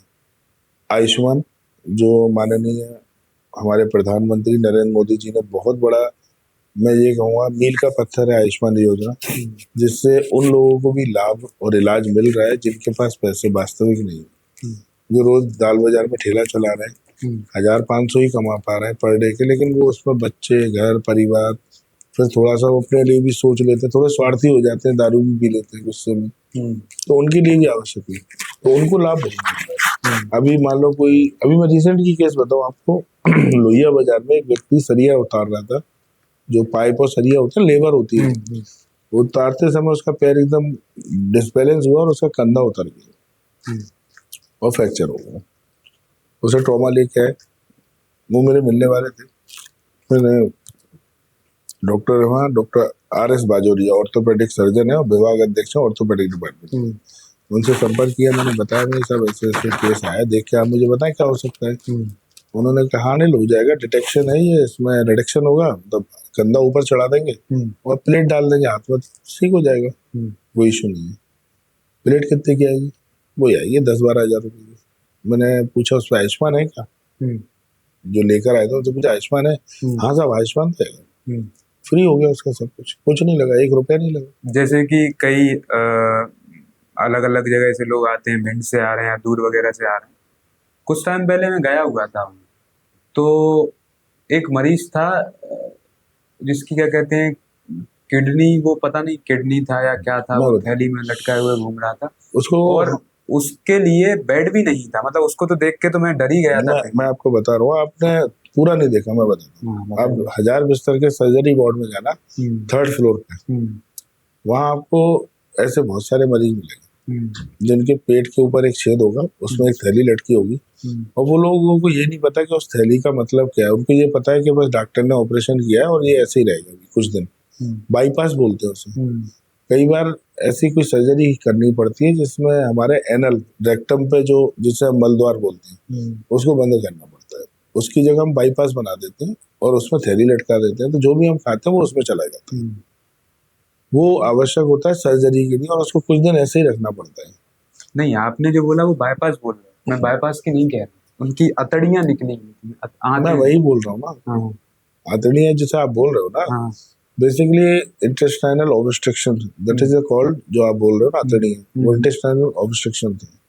और ऑब्स्ट्रक्शन वाले जो केसेस होते हैं उसमें पेशेंट को हम ऐसा नहीं है कि उठाया और ऑपरेशन कर दिए, ये नहीं कर सकते। वेट एंड वॉच करते हैं, कई बार आते अपने आप भी खुल जाती है। आपने देखा होगा घर में मोरियां होती है सभी के, आपके घर में भी होगी क्या? मोरी, जिसे हम बोलते हैं, पानी जाता है ना जाली, मोरी।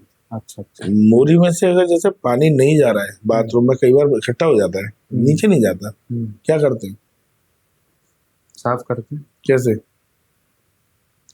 करते हैं? कचरा निकाल, वही खोलेंगे उसको, सरिया वगैरह कुछ डालेंगे, फिर उस पर प्रेशर क्रिएट करेंगे, तब जाके वो बाल जो भी फंस जाते हैं वो निकल जाते हैं, पानी इजीली वे में चला जाता है। कई बार नहीं खुलता, फिर अपन मैकेनिक को बुलाते हैं या क्या उसको बुलाते हैं, मिस्त्री वगैरह को, भाई पाइप तोड़ो, बदलो, कुछ तो करो, पानी भर रहा है अंदर। ये हमारे शरीर में भी बहुत सारे पाइप हैं, हम खाते तो जाते हैं, हमें यही नहीं पता कि अंदर जा कितना रहा, कहाँ घूम रहा है। जो हमारी लार्ज इंटेस्टाइन होती है और जो स्मॉल इंटेस्टाइन होती है, तो लार्ज में ऑब्स्ट्रक्शन बहुत ही ज्यादा कम होते हैं, लेकिन स्मॉल इंटेस्टाइन में बहुत ऑब्स्ट्रक्शन होते हैं, क्योंकि वो बहुत ज्यादा घूमी होती है, हर एंगल से वो टेढ़ी है, ऐसे जाएगी ऐसे जाएगी। आप देखेंगे वो पूरा, आप देखना कभी स्ट्रक्चर देखना आप ह्यूमन बॉडी का, तो उसमें आपको आते अलग देंगे, ऐसा लगा जैसे गुच्छा सा रखा हुआ है, वही गुच्छा जो रहता है, कभी इंटेस्टाइनल ऑब्स्ट्रक्शन होता है। उस ऑब्स्ट्रक्शन में हम वेट एंड वॉच में जाते हैं, मैं खुद डॉक्टर हूँ इसलिए बता रहा हूँ, अगर मैं नहीं होता तो शायद नहीं बता पाता। 5 से 7 दिन हम लोग पेशेंट को NBM कर देते हैं, नील बाई माउथ, ठीक है। और उसको ड्रिप शुरू कर देते हैं ताकि उसको डेक्सट्रोज और रिंगल लैक्टोज मिलता रहे। और उसे बोल देते हैं भाई कुछ खाना पीना नहीं है, आपकी आंतें खराब हो गई हैं, तो आपकी आंतें काम नहीं कर रही हैं। और एक बाईपास सर्जरी करते हैं, उसमें से अगर वो खुलने के चांसेस होते हैं तो वहां से खुल जाती है। जो आपने देखा वो बाईपास था, आंतों को हमने बाहर निकाला थोड़ा सा तो निकाल के। आंतों को निकालना ही बाईपास होता है? बाईपास तो सर्जरी होती है वैसे, वो तो अलग होती है ना, कि आपका जो मैं वही बता रहा हूँ, बाईपास एक्सक्रीशन है सर्जरी वो आप होती है। निकालते हो। लेकिन हमारे यहाँ पर देखा जाए तो एडवांस होता जा रहा है हर चीज, नई नई टेक्नोलॉजी आ रही है। पहले अगर मान लो मुझे पथरी का ऑपरेशन करना है गॉल ब्लैडर का, ओपन सर्जरी करते थे, और आज लिथोट्रिप्सी है, लेप्रोस्कोपी है, एक टांका दो टांके आते हैं और पथरी निकल जाती है, गॉल ब्लैडर भी निकल जाता है। और अगर हम देखें तो पहले पूरा चीरा लगता था लिवर के जस्ट बगल से, इतना बड़ा 10-15 टांके आते थे, तब गॉल ब्लैडर और पत्थर निकलते थे। ऐसे ही जो इंटेस्टाइनल ऑब्स्ट्रक्शन है उसमें नई नई टेक्नोलॉजी आ रही है, कुछ दवाइयाँ ऐसी आ गई हैं, कुछ पैकेज ऐसे आ गए, कुछ पेचेज ऐसे आ गए जिनको लगा दो और उन दांतों को अपन जो ऑब्स्ट्रक्शन वाली है उनको नोटिस करके बाहर निकाल लो, तो हो सकता है उन दवाइयों से उसमें इम्प्रूवमेंट जल्दी हो जाए। अगर नहीं होता है तो फिर हम बाद में एक्टोमी करते हैं। एक्टोमी मतलब किसी भी चीज को काट के हटा देना। अगर वो आंत नहीं चल रही है, नहीं काम कर रही है, उसको उतना पीस काट के दोनों तरफ से और बाकी को जोड़ देते हैं, उसको हटा देते हैं, क्योंकि अंदर ही अंदर हो सकता है। ये तो जो आपने बताया, ये तो आप प्रोसेस बता रहे हो। नहीं, कि ये जो मरीज है ना, मैं हाँ। उसके बारे में बता रहा हूँ जो आपने पूछा था तो मैंने क्या पूछा था? मैंने कि ये वो पूछा। अपनी अतड़ियां लेके हाँ। एक पन्नी में रख के घूम रहा था, हाँ। और उसको बेड अवेलेबल नहीं था। हाँ, ये बेड। आपने बोला, मैंने बेड का बोला था, तो आपने बेड का तो जिक्र किया ही मैं नहीं। आपको वही बता रहा हूँ। बेड से अच्छा याद आया, आपके घर में कितने कमरे होंगे? मेरे घर में एक ही कमरा है। मेरे घर में 9 कमरे हैं। उसमें मैं और मतलब सॉरी, उसमें मेरे माता पिता, उनके साथ में मैं रहता हूँ, और मेरे साथ में मेरे बच्चे और मेरी बीवी रहती है, और बड़े वाले भाई साहब भी साथ में रहते हैं हमारे, उनकी भी वाइफ और बच्चे साथ में। छोटा वाला भाई है वो भी साथ में रहता है, उनके भी वाइफ और बच्चे साथ में, और एक ही चूल्हा, एक ही जगह खाना बनता है, और बड़ा आनंद आता है। तो 9 कमरे हैं, सब अपने अपने कमरों में रात में चले जाते हैं। 2 गेस्ट के लिए छोड़ रखे हैं, लेकिन कई बार होता है कि गेस्ट अपने पास ज्यादा आ गए। मान लो किसी की यहाँ शादी थी और रात होने की, चलो वहां रुक लेंगे। अब 2 गेस्ट हो चल जाए, 3 हो चल जाए, वो एक ही ऊपर हॉल है, उसमें हमने गेस्ट रूम बनाया छत पे। अब 10-12 लोग आ गए, अब क्या करोगे आप? और वो भी सर्दी का टाइम, क्या करोगे बताओ? क्या करेंगे? कहीं दूसरी जगह शिफ्ट करवाएंगे। करेंगे ना। लेकिन हमारे साथ समस्या ये, हम दूसरी जगह शिफ्ट नहीं कर सकते, क्योंकि हम आंचल के अपने मध्य प्रदेश नहीं, ग्वालियर संभाग के अलावा मध्य प्रदेश में सबसे बड़ा अस्पताल है ये इस समय। और यहाँ पर पेशेंट ग्वालियर का तो आते ही आता है, भिंड, मुरैना, दतिया, शिवपुरी, विजयवाड़ा, बूंदी, राजस्थान, धौलपुर, बाड़ी, बसेड़ी, कानपुर, कानपुर के पास लगे हुए जितने भी है, इटावा। मतलब आप ये कहना चाह रहे हो कि जगह नहीं है? नहीं, मेरे पास दिल में बहुत जगह है, अस्पताल में नहीं। दिल से क्या होगा? बेड चाहिए ना मरीज को। मैं बेड कोशिश करता हूँ कि जितनी जल्दी हो सके उसको बेड अवेलेबल कराऊं, क्योंकि ये समस्या मंत्री लेवल तक है। मंत्री के भी फोन आते हैं, तो यार हमारे मरीज को बेड नहीं मिला है, बेड दिलवा दो। तो मैं मंत्री से कहता हूँ आप थोड़ा सा हमारे स्पेस बढ़ा दो और बेड बढ़वा दे, ताकि डॉक्टर आ जाए। अच्छा, डॉक्टर हो तो बेड बढ़ाए ना, डॉक्टर भी नहीं होते भाई। एक डॉक्टर, आप जैसे कोई डिपार्टमेंट में कभी गए घूमने अंदर, किसी कार्डियोलॉजी, न्यूरोलॉजी गए कभी? क्या? कार्डियोलॉजी या न्यूरोलॉजी किसी डिपार्टमेंट में अंदर जाना हुआ आपका? हाँ, गया हूँ। यहाँ मरीज भर्ती होते हैं वार्ड में। गया हूँ। कौन सा वार्ड देखा? मतलब गया दोनों में हूँ, बट अब एग्जैक्ट एकदम ध्यान नहीं है कि आपने कौन सा देखा, वही पूछ रहा हूँ। नहीं, दोनों में गया हूँ। न्यूरो सर्जरी देखा है या न्यूरोलॉजी? दोनों में गया हूँ। न्यूरोलॉजी में आपने देखा होगा अंदर बेड लगे हुए लाइन से, कितने बेड है एक रूम में? अब ये गिने थोड़ी है। मैं बताता हूँ, मुझे सारे वार्डों को पता है। तो आप तो मैनेजर हो। नहीं, मुझे तो सब पता है। तो आप क्योंकि मैनेजर हो ना, इसीलिए तो मैनेजर। हमारे न्यूरोलॉजी की बात करें, जिसमें फिजिशियन देखते हैं, सर्जरी नहीं, न्यूरोलॉजी, उसमें 29 बेड है। एक बेड की जगह हमने जानबूझ के खाली रखी है, इमरजेंसी में कभी जरूरत पड़ जाती है। एक बेड हम खाली रखते हैं इमरजेंसी पेशेंट के लिए, ताकि कोई हेड इंजरी सीरियस पेशेंट ना आए। तो बेड हमारे पास उतने ही हैं जितने हमें गवर्नमेंट से अप्रूव्ड है। हम बेड बढ़ा नहीं सकते, ठीक। लेकिन हम एक काम करते हैं, फ्लोर लगा देते हैं। गद्दा है हमारे पास, हम जमीन पे लगा देते हैं, मरीज को यहाँ लेटे, इलाज तो करेंगे, जाने नहीं देंगे बगैर इलाज। मतलब आप ये कह रहे हो कि आप प्रोवाइड करवाते हैं? हाँ, मैं खुद करा। लेकिन मैं जिसके पास गया था वो तो प्रोवाइड भी मतलब गवर्नमेंट की तरफ से या हॉस्पिटल की तरफ से नहीं हुआ था, वो खुद लेके आया हुआ था। और वो जो गद्दा भी लेके आया हुआ था उसका भी चार्ज दे रहा था? चार्ज नहीं है वो आपको, हाँ ये मेरी नॉलेज में आया था कि चार्ज लिया जा रहा है। एक आदमी नहीं था वहाँ, कम से कम मैंने 20 मरीजों पे बिल्कुल बिल्कुल आप सही बोल रहे हैं, लेकिन वो ये सही नहीं बोल रहे कि चार्ज लिया जा रहा है। नहीं, चार्ज लिया गया था। 20 के 20 मरीज झूठ बोलेंगे क्या? नहीं, तो फिर मरीज झूठ नहीं बोल रहा, वो सच बोल रहे हैं। हाँ। लेकिन सच का जो आधार है वो गलत है। क्या? सच का आधार ये था, वो आप ये बता रहे हैं, ये बात है सर्जरी डिपार्टमेंट की। 20 नहीं, टोटल 40 मरीज हैं उसमें, 20 इधर है और 20 उधर है, 2 वार्ड है उसमें सर्जरी। लेकिन मैं उन मरीजों की बात कर रहा हूँ जो बाहर लेटे हुए थे, मैं अंदर की बात ही नहीं कर रहा। मैं आपकी बात मान रहा हूँ ना, वो हमारे यहाँ एक व्यवस्था है मरीजों को कंबल देने की और गद्दे देने की, और स्ट्रेचर अगर उनको आवश्यकता होती है तो हम स्ट्रेचर भी देते हैं। फ्री में प्रोवाइड करवाते हो? स्ट्रेचर फ्री है, आपको आधार कार्ड जमा करना होगा ताकि आप स्ट्रेचर कहीं छोड़ के ना भाग जाओ, लेकर ना भाग जाओ। ठीक है, बिल्कुल। तो ओरिजिनल आधार कार्ड हम जमा कराते हैं और इसमें हमें कोई बुराई नहीं है। ठीक है। अब आ जाओ गद्दे की और कंबल की। हमारे यहाँ कुछ कंबल हर साल हमारे यहाँ ऑडिट होती है कि आपके पास क्या सामान आया, कितना आया, कितना गया, कितना बचा है और रिकॉर्ड में कितना है, इसकी एक ऑडिट होती है। जब ऑडिट हुई तो पता पड़ा कंबल ही गायब हो गए, मरीज घर ले गए। हाँ, ले जाते हैं। हाँ, बिल्कुल ले जाते हैं, बिल्कुल जाहिर सी बात। आप कह रहे हो पिलो ले जाते हैं, वो तकिए गायब वो तो उन्हें तो जो हाथ लगेगा वो ले जाएंगे, बिल्कुल सही। अस्पताल 1000 बिस्तर अस्पताल की ओपनिंग हुई थी, उस दिन ही 15 टोटियां चोरी हो गई थी। मुझे नहीं पता किसने निकाली, लेकिन चोरी हो गई। मुझे फर्क नहीं पड़ता, मैंने 15 मंगा के लगा दी। भाई इतना बड़ा अस्पताल है, मैं कहाँ का ढूंढूंगा, किसको पकड़ूं और किससे बोलूं? ऐसे ही वो लोग क्या करते हैं, कंबल और गद्दे भी ले जाते हैं, गाड़ी में डाले उन्हें ले लिया, कुछ नहीं, घर पे गाँव में काम आएगा, खटिया पे डाल देंगे। ये होता है। तो मतलब चार्ज तो लगता है ना फिर? हम डिपॉजिट, कुछ सिस्टर ने बिना किसी इन्फॉर्मेशन के, बिना मेरी नॉलेज के, बिना अधीक्षक की नॉलेज के, उन्होंने अपने हिसाब से एक रूल बना लिया कि 100 रुपए जमा करवाओ। किसने बना लिया? ये सिस्टर हो, इंचार्ज सिस्टर जो रहती है ना। अच्छा। ये जब हमारी नॉलेज में आया तो हमने इंचार्ज सिस्टर से पूछा, भाई कहीं रूल ऐसा, हमने कोई लेटर निकाला है क्या आपको? उन्होंने कहा सर नहीं निकाला।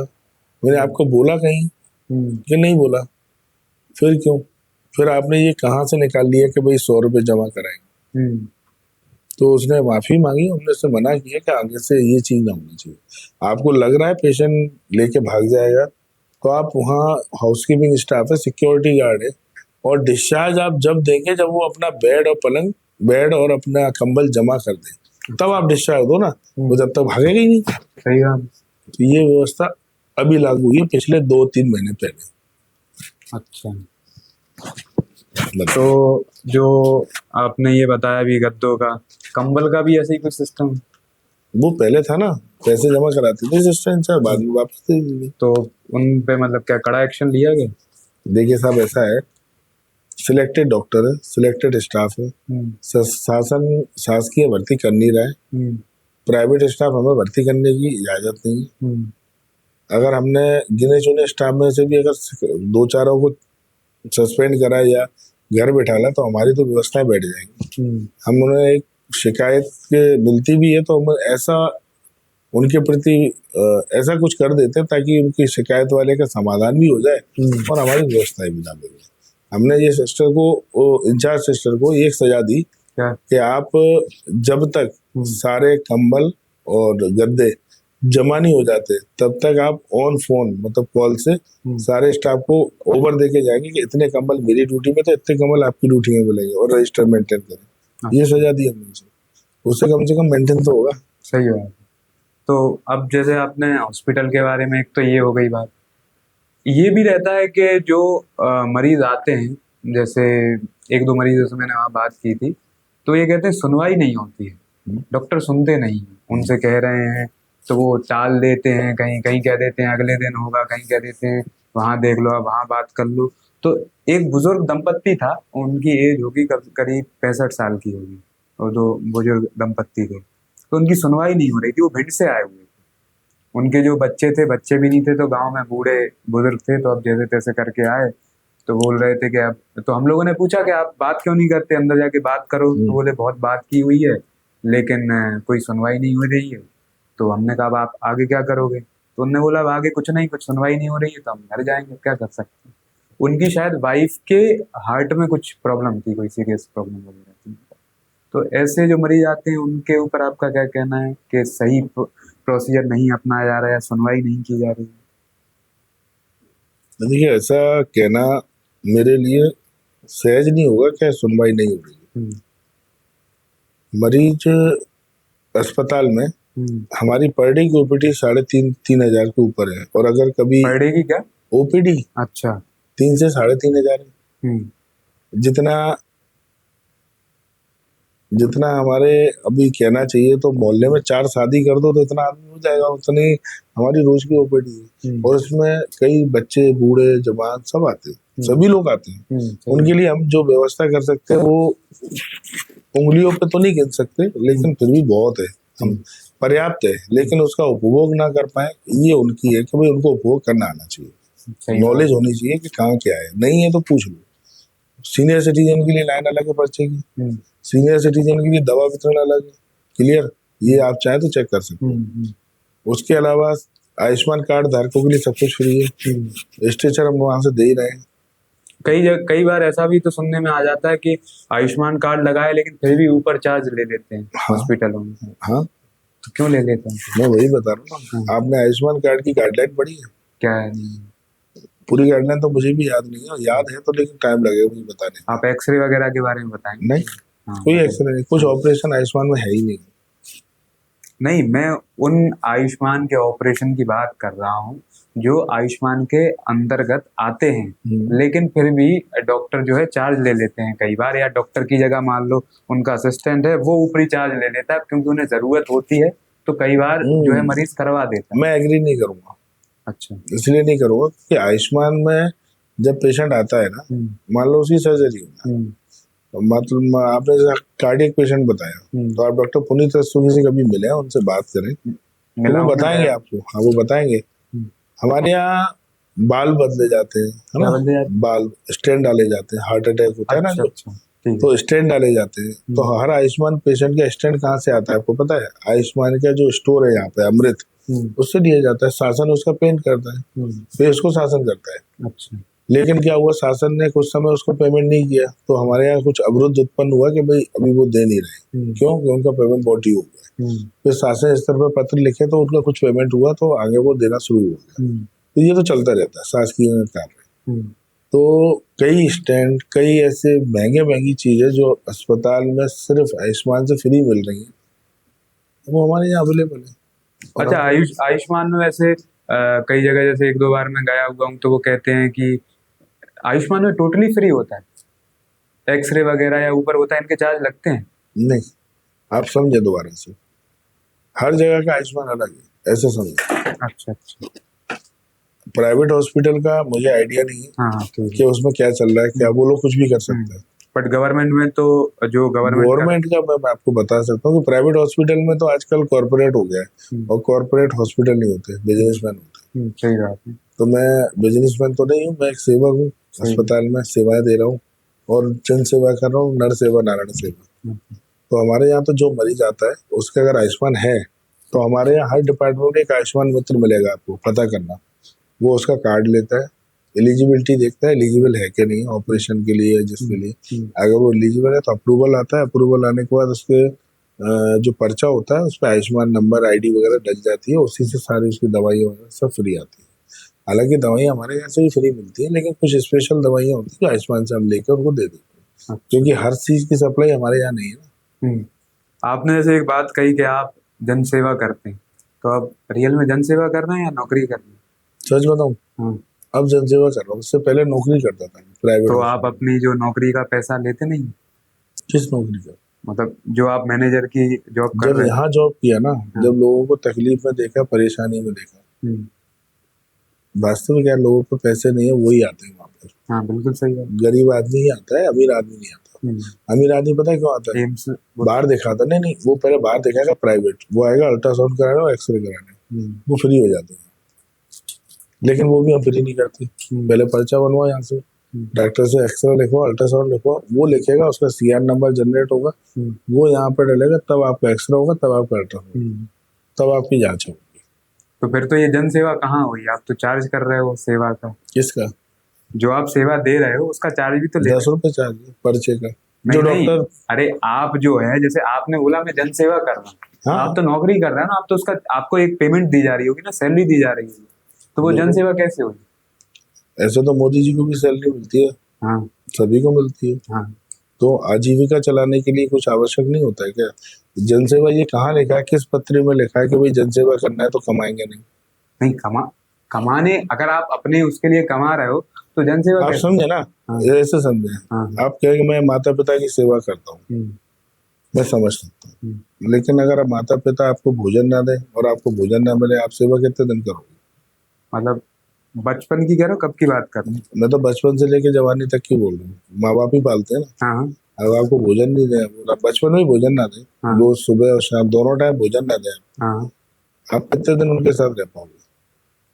रहना ही पड़ेगा, ऑप्शन ही नहीं है। मर जाओगे किसी दिन भूख से। तो मर जाएंगे तो फिर मर। तो ऐसी जनसेवा किस मतलब की आप मरी जाओ, सेवा ही नहीं कर पाओ? इसके लिए आजीविका तो चलानी पड़ेगी। तो फिर मतलब स्वार्थ है ना कहीं ना कहीं। नहीं, निजी स्वार्थ तो सभी का होता है, माता का पुत्र से होता है, पिता का पुत्र से होता है, ये बुढ़ापे वाली सेवा करेगा, ये निजी स्वार्थ नहीं है। तो कहीं ना कहीं मतलब आप आउटपुट चाह रहे हो ना, आप कुछ दे रहे हो तो उसके बदले कुछ चाह रहे हो ना। नेकी का दरिया में डाल रहा हूँ मैं तो अपने जो अपना समय और जो आपने अपने, कोई NGO वगैरह खोली है?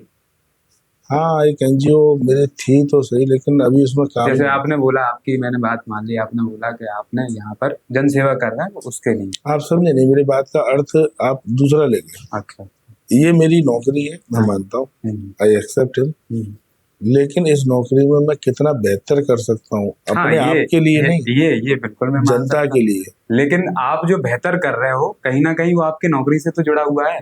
इसीलिए तो कर रहा हूँ। अगर मैं यहाँ काम कर रहा हूँ तो मैं बेहतर इसलिए चाहता हूँ क्योंकि उससे मुझे प्रॉफिट। मैं आपको बताता हूँ, आपका जो चैनल है, आप उसको 2 तरीके से चला सकते हैं, पॉजिटिव और नेगेटिव। मैं ये नहीं कह रहा कि आप किसी के पॉजिटिव चलाओ या किसी के नेगेटिव, लेकिन आप ऐसे मुद्दे ढूंढ के ला सकते हैं जिससे सरकार जग जाए। जो सरकार सो रही है ना, उनको ये नहीं पता कि बेसिकली जमीन पर हो क्या रहा है, ये मोदी जी को नहीं पता है। मोदी जी को ये पता है मैंने यहाँ से 1 लाख करोड़ डाल दिए, वहां जनता पर कितने पहुंच रहे हैं वो उनको नहीं पता, लेकिन हमें तो पता है ना कि कितने पहुंच रहे हैं। तो आप उस मुद्दों को उठा रहे हैं, आप उस ज्वलंत मुद्दों को लेके आ रहे हैं कि शासकीय भूमि पे कब्जा हो रहा है, अवैध कब्जे किए जा रहे हैं, अवैध बिल्डिंगें बनाई जा रही हैं। उनको आप अगर ज्वलंत मुद्दों को लेकर आप द कलयुग पर तो बोलते हैं और शासन पे, प्रशासन पे उस पर दबाव पड़ता है, तो ये आपके काम की, ये मानेंगे कि आप जन सेवा कर रहे हो। मैं ये नहीं कहूँगा आप नौकरी कर। नहीं, ये जन सेवा मेरे हिसाब से नहीं होगी, उसका मैं कारण बता दे रहा हूँ। ये तो आपका काम है, क्योंकि मेरा काम है ना, और काम मुझे बेहतरीन इसलिए करना है ताकि मैं और ज्यादा हाईलाइट हूँ, मुझे और ज्यादा चीजें मिले। मैं इसलिए नहीं कर रहा हूँ कि जन सेवा हो रही है, वो मेरा काम है। न्यूटन का लॉ है, जहाँ क्रिया होगी वहाँ प्रतिक्रिया होगी, जहाँ क्रिया हुई वहाँ प्रतिक्रिया हुई, बराबर है। मैं काम करूंगा तो काम के बदले मुझे कुछ तो मिलेगा ना। बिल्कुल मिलेगा। तो मुझे उसके बदले में अगर एक सैलरी मिलती है जिससे मेरा परिवार चल रहा है, तो वो भी अच्छा ही है ना मेरे लिए, तो खराब तो नहीं है। जैसे आपने एक चीज बोली थी कि अभी आपने बोला था ना कि नेकी कर और दरिया में डाल। मैं वही बताना चाह रहा हूँ, आप उसको समझ नहीं पाए। मैं आज से 2-3 साल पुरानी बात बता रहा हूँ, मेरे पास उसकी वीडियो रिकॉर्डिंग भी है। मैंने नहीं करी, हालांकि उसने किसी पत्रकार ने करी थी उनकी वीडियो रिकॉर्डिंग। एक हस्बैंड वाइफ थे, 3 साल की बच्ची साथ में थी। वाइफ को बहुत ज्यादा पेट में दर्द था, यूरिन पास नहीं हुई थी पिछले 24 या 23 घंटे से। आप सोच सकते हैं उसको कितना पेन होगा। डॉक्टर को दिखाया, डॉक्टर को सुप्राकेट डालना था। सुप्राकेट होता है अम्बलाइकल, यानी कि टुंडी, अम्बलाइकल टुंडी जैसे बोलते हैं, हमारे पेट पे एक टुंडी होती है, छेद होता है, अम्बलाइकल बोलते हैं उसे। अम्बलाइकल से 4 इंच नीचे सुप्राकेट डलता है, वहां हमारा ब्लैडर होता है, ऊपर से ही छेद कर देते हैं, यूरिन बाहर आ जाती है। मैंने डाला है, तो सुप्राकेट उसको करने वाला कोई डॉक्टर ही नहीं था, सर्जन ही नहीं था, और जिसकी ड्यूटी थी वो था ही नहीं, ड्यूटी पे ही नहीं था। मेरी जानकारी में मिला, मुझे नहीं पता वो कहाँ से है। बच्ची रो रही थी, आदमी भी रो रहा था, तो किसी ने, गार्ड ने बोला सर इससे बहुत परेशान हो रहा है, सर इसकी क्या समस्या देख लो जरा। मैंने हाँ भाई बताओ क्या हुआ। बीवी है वो मर जाएगी। मैंने नहीं मरेगी, पता हुआ क्या। उसको ना अब सुसु नहीं आ रही है, टॉयलेट नहीं आ रही है। कल से मैं यहाँ लेके आया हूँ, वहाँ भी नहीं हो रही, कोई डॉक्टर सुन नहीं रहा है। मैंने कि कोई डॉक्टर क्यों नहीं सुन रहा, चल मैं देखता हूँ। मैंने जाके देखा, उसकी बच्ची को एक पार्ले जी दिलाया मैंने, क्या पहले इसको शांत कर, भूखी थी वो। अच्छा, पेन में माँ दूध भी नहीं पिला पाएगी ना, क्या करेगी। सही बात। मैं गया वहाँ देखा तो वो तड़प रही थी, उसको पेन किलर दिया, थोड़ा सा रिलैक्स हुई। फिर मैंने डॉक्टर उससे सिस्टर इंचार्ज से पूछा, सिस्टर डॉक्टर किसकी ड्यूटी है, सर्जन कौन है आज। कि सर वो जाने क्या नाम था डॉक्टर का, वो सर है, उनकी ड्यूटी है। नंबर, मैंने नंबर लिया, मैंने उनको फोन लगाया, मैंने डॉक्टर साहब कि हाउ नो, पूछा कौन सा आप बोल रहे हैं। मैंने कि मैं डॉक्टर अनिल बोल रहा हूँ, अस्पताल प्रबंधक। हाँ सर बताएं। मैंने आपकी ड्यूटी है। हाँ सर ड्यूटी है ना मेरी, तो आप आए क्यों नहीं। सर फीवर आ रहा है, मैं जस्ट गोली खा के लेटा ही हूँ। मैंने कहा आपके गोली खाने में और लेटने में हो सकता है तकलीफ ना हो, सामने जो पेशेंट है ना उसको पूरा का पूरा ब्लैडर भरा हुआ है, और अगर यूरिन पास नहीं हुई तो एक्यूट रीनल फेलियर हो जाता है, पेशाब अंदर अंदर पॉइजन बन जाती है और किडनी खराब हो जाती है। मैंने उसको पूरी हिस्ट्री बताई पेशेंट की, वो कन्विंस हुआ, वो कह रहा मैं आ रहा हूँ। अच्छा ये चीज सिस्टर भी बता सकती थी, लेकिन सिस्टर ने बोला डॉक्टर है आ ही जाएगा, 1 घंटे लेट आ जाएगा। तो उसे इतनी अर्जेंसी क्यों नहीं लगी मुझे आज तक समझ में नहीं है, लेकिन मुझे ऐसा लगा कि ये केस अर्जेंट है। तो सिस्टर ने बोला सर डॉक्टर के आने से होगा क्या, सामान तो मंगा दो। नहीं कि सामान लेफ्ट अपने उससे मंगाओ स्टोर से, पर्चे पे लिखो और दो। कि सर स्टोर में सब कुछ है, सिलिकॉन कैथेटर नहीं, सिलिकॉन कैथेटर हमारे यहाँ आता नहीं, सप्लाई में नहीं आता। अब वो सिलिकॉन कैथेटर है कितने का, 1400 रुपये। मैंने डॉक्टर को फिर फोन लगाया, कहाँ पे हो। सर रास्ते में बस गेट पे अंदर ही आ रहा हूँ। मैंने कहा सिलिकॉन कैथेटर की कोई विकल्प है क्या। मैंने कहा सर सुपरा कैट डालेंगे तो सिलिकॉन ही ठीक रहेगा, नहीं इन्फेक्शन होने के चांसेस है। कितने का आएगा, कि सर 1400 रुपये का आएगा समथिंग।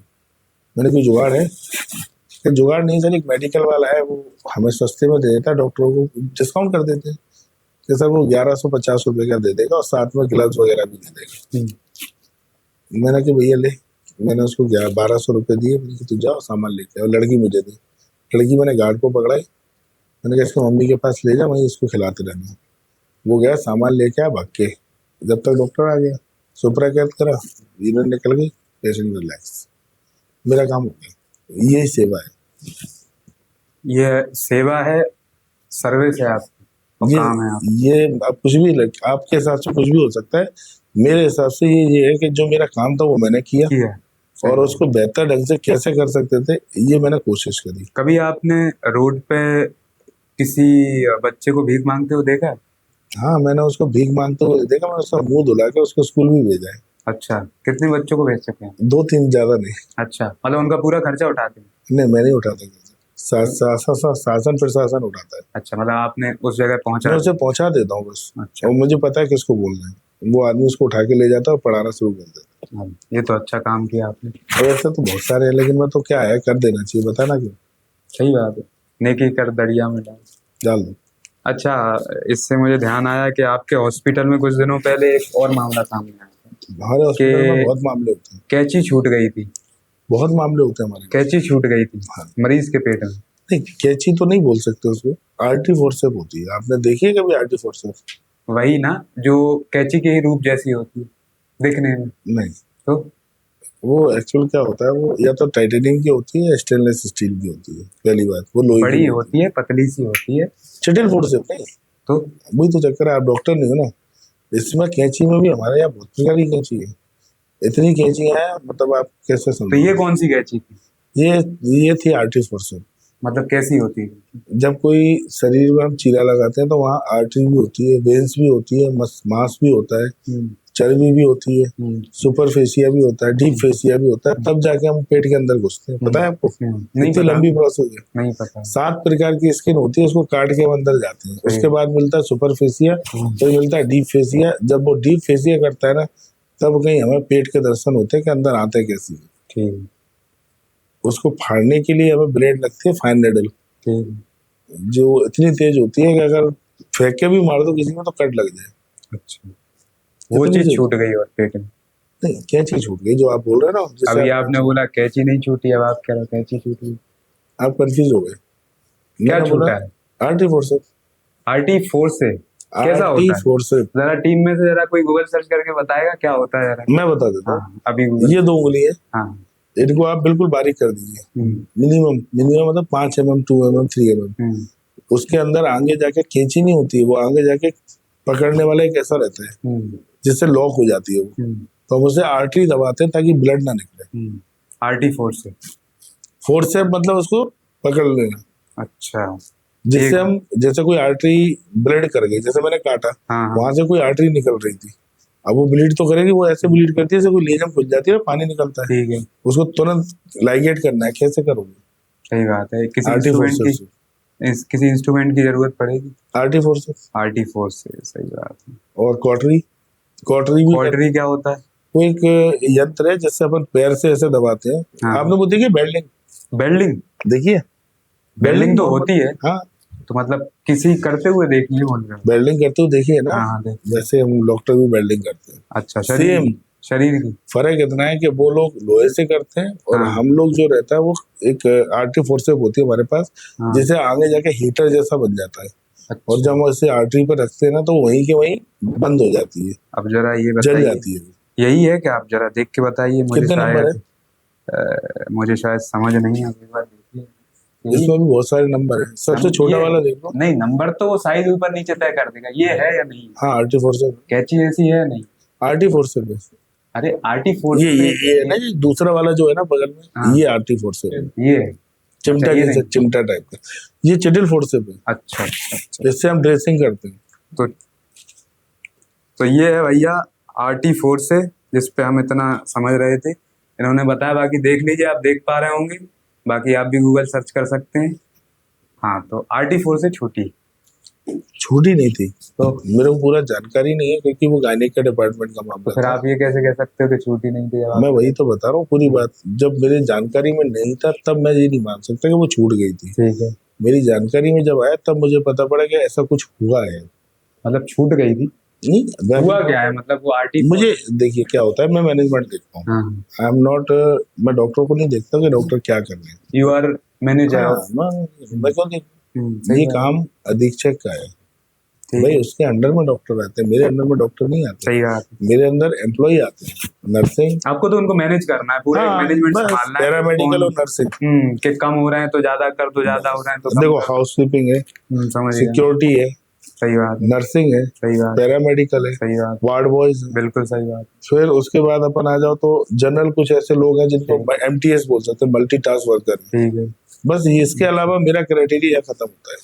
अब आ जाओ आप डॉक्टर और कंसल्टेंट, हम्म, एचओडी, हम्म, इन सब के जो देखते हैं वो देखते हैं संयुक्त संचालक और अधीक्षक। हम्म। हम इनके काम में इंटरफेयर नहीं करते, वो हमारे काम में नहीं करते। तो मतलब जैसे आपने अभी बता दिया कि आपको पता नहीं था, मेरी जानकारी में आज भी नहीं हुआ क्या था, क्योंकि मैंने पूछा ही नहीं, मुझे पता भी नहीं करना, तो ये फिर मेरा काम का पार्ट। तो छूट गई थी ना फिर? ये तो आप बोल रहे हो तो मान लेते हैं। क्योंकि हमारे तो रिपोर्टर गए हुए थे, इसलिए मुझे पता। मैं बोल रहा हूँ ना आपके, अगर आपने सत्य को खोज निकाला है तो हो सकता है आप बोल रहे हो तो सही हो। अच्छा। मैंने कभी सत्य के पीछे जानकारी नहीं ली क्या हुआ क्या था। हाँ भाई वो मेरा पार्ट ऑफ वर्क पार्ट नहीं है नहीं ना, है, सही बात मैं है। तो क्यों आप करूं? तो सही बात है, आप मैनेजमेंट करने में लगे रहो, अब चीजें करने मैं में। अगर डॉक्टर होता या विभाग अध्यक्ष होता उस विभाग का, तो मैं जवाबदेही होता कि मुझे बताना पड़ेगा क्या क्या वो छूटी थी कि नहीं छूटी, गलती थी कि या नहीं नहीं थी। सही लेकिन जो मेरा पार्टी नहीं है मैं उसके उसका बारे में क्या क्यों। सही बात है। और इतने टाइम में आपके जया रोग में ऐसा कोई केस आया है कि आपको मतलब कुछ बड़ा हादसा टाइप हो गया हो और आपसे बोला हो, आपको पता चल गया हो कि ये लो पैसे और ये बाहर नहीं आना चाहिए, ऐसा कोई मामला नहीं आया पूरी लाइफ में? प्राइवेट में एक बार हुआ था, लेकिन शासकीय जब से यहाँ ज्वाइन किया 2021, 5 मार्च 2021 को, 5 जनवरी 2021 को ज्वाइन किया था मैंने। और मेरे सामने ऐसा कोई प्रकरण आज तक नहीं आया, ना कोई ऐसा व्यक्ति आया जिसने ऐसा बोला हो। प्राइवेट में एक बार आया था मेरे पास, मुझे याद है, मंगल नर्सिंग होम में, वहाँ अस्पताल प्रबंधक में वहाँ भी था। अच्छा अच्छा, पहले प्राइवेट में रहे? मैं बहुत साल प्राइवेट काम किया मैंने। अच्छा। मैंने 2012 से लेके और 2019 तक 20 तक काम किया मैंने।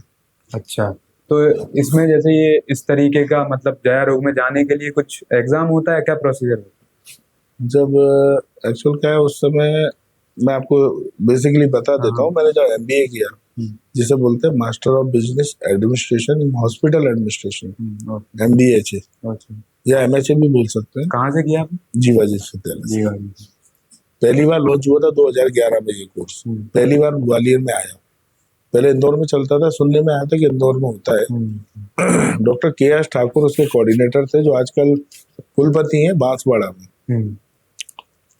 तो ठाकुर सर से मुलाकात होती रहती थी, यूनिवर्सिटी आना जाना लगा रहता था, कई मित्र थे, कई टीचर्स थे। तो और मेरी डिग्री भी हुई तो यूनिवर्सिटी से ही हुई थी।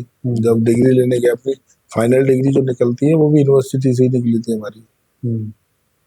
तो यूनिवर्सिटी तो रोज का आना जाना था, पड़ोस में भी था, घर के पास भी था। तो ठाकुर सर से एक दिन मुलाकात हुई तो उन्होंने बोला, अनिल आजकल क्या कर रहे हो? मैं कुछ नहीं साहब, डॉक्टरी तो हो गई, अब सोच रहे क्लिनिक डालने। तो नहीं यार, ये कोर्स कर लो। मैंने कौन सा कोर्स सर?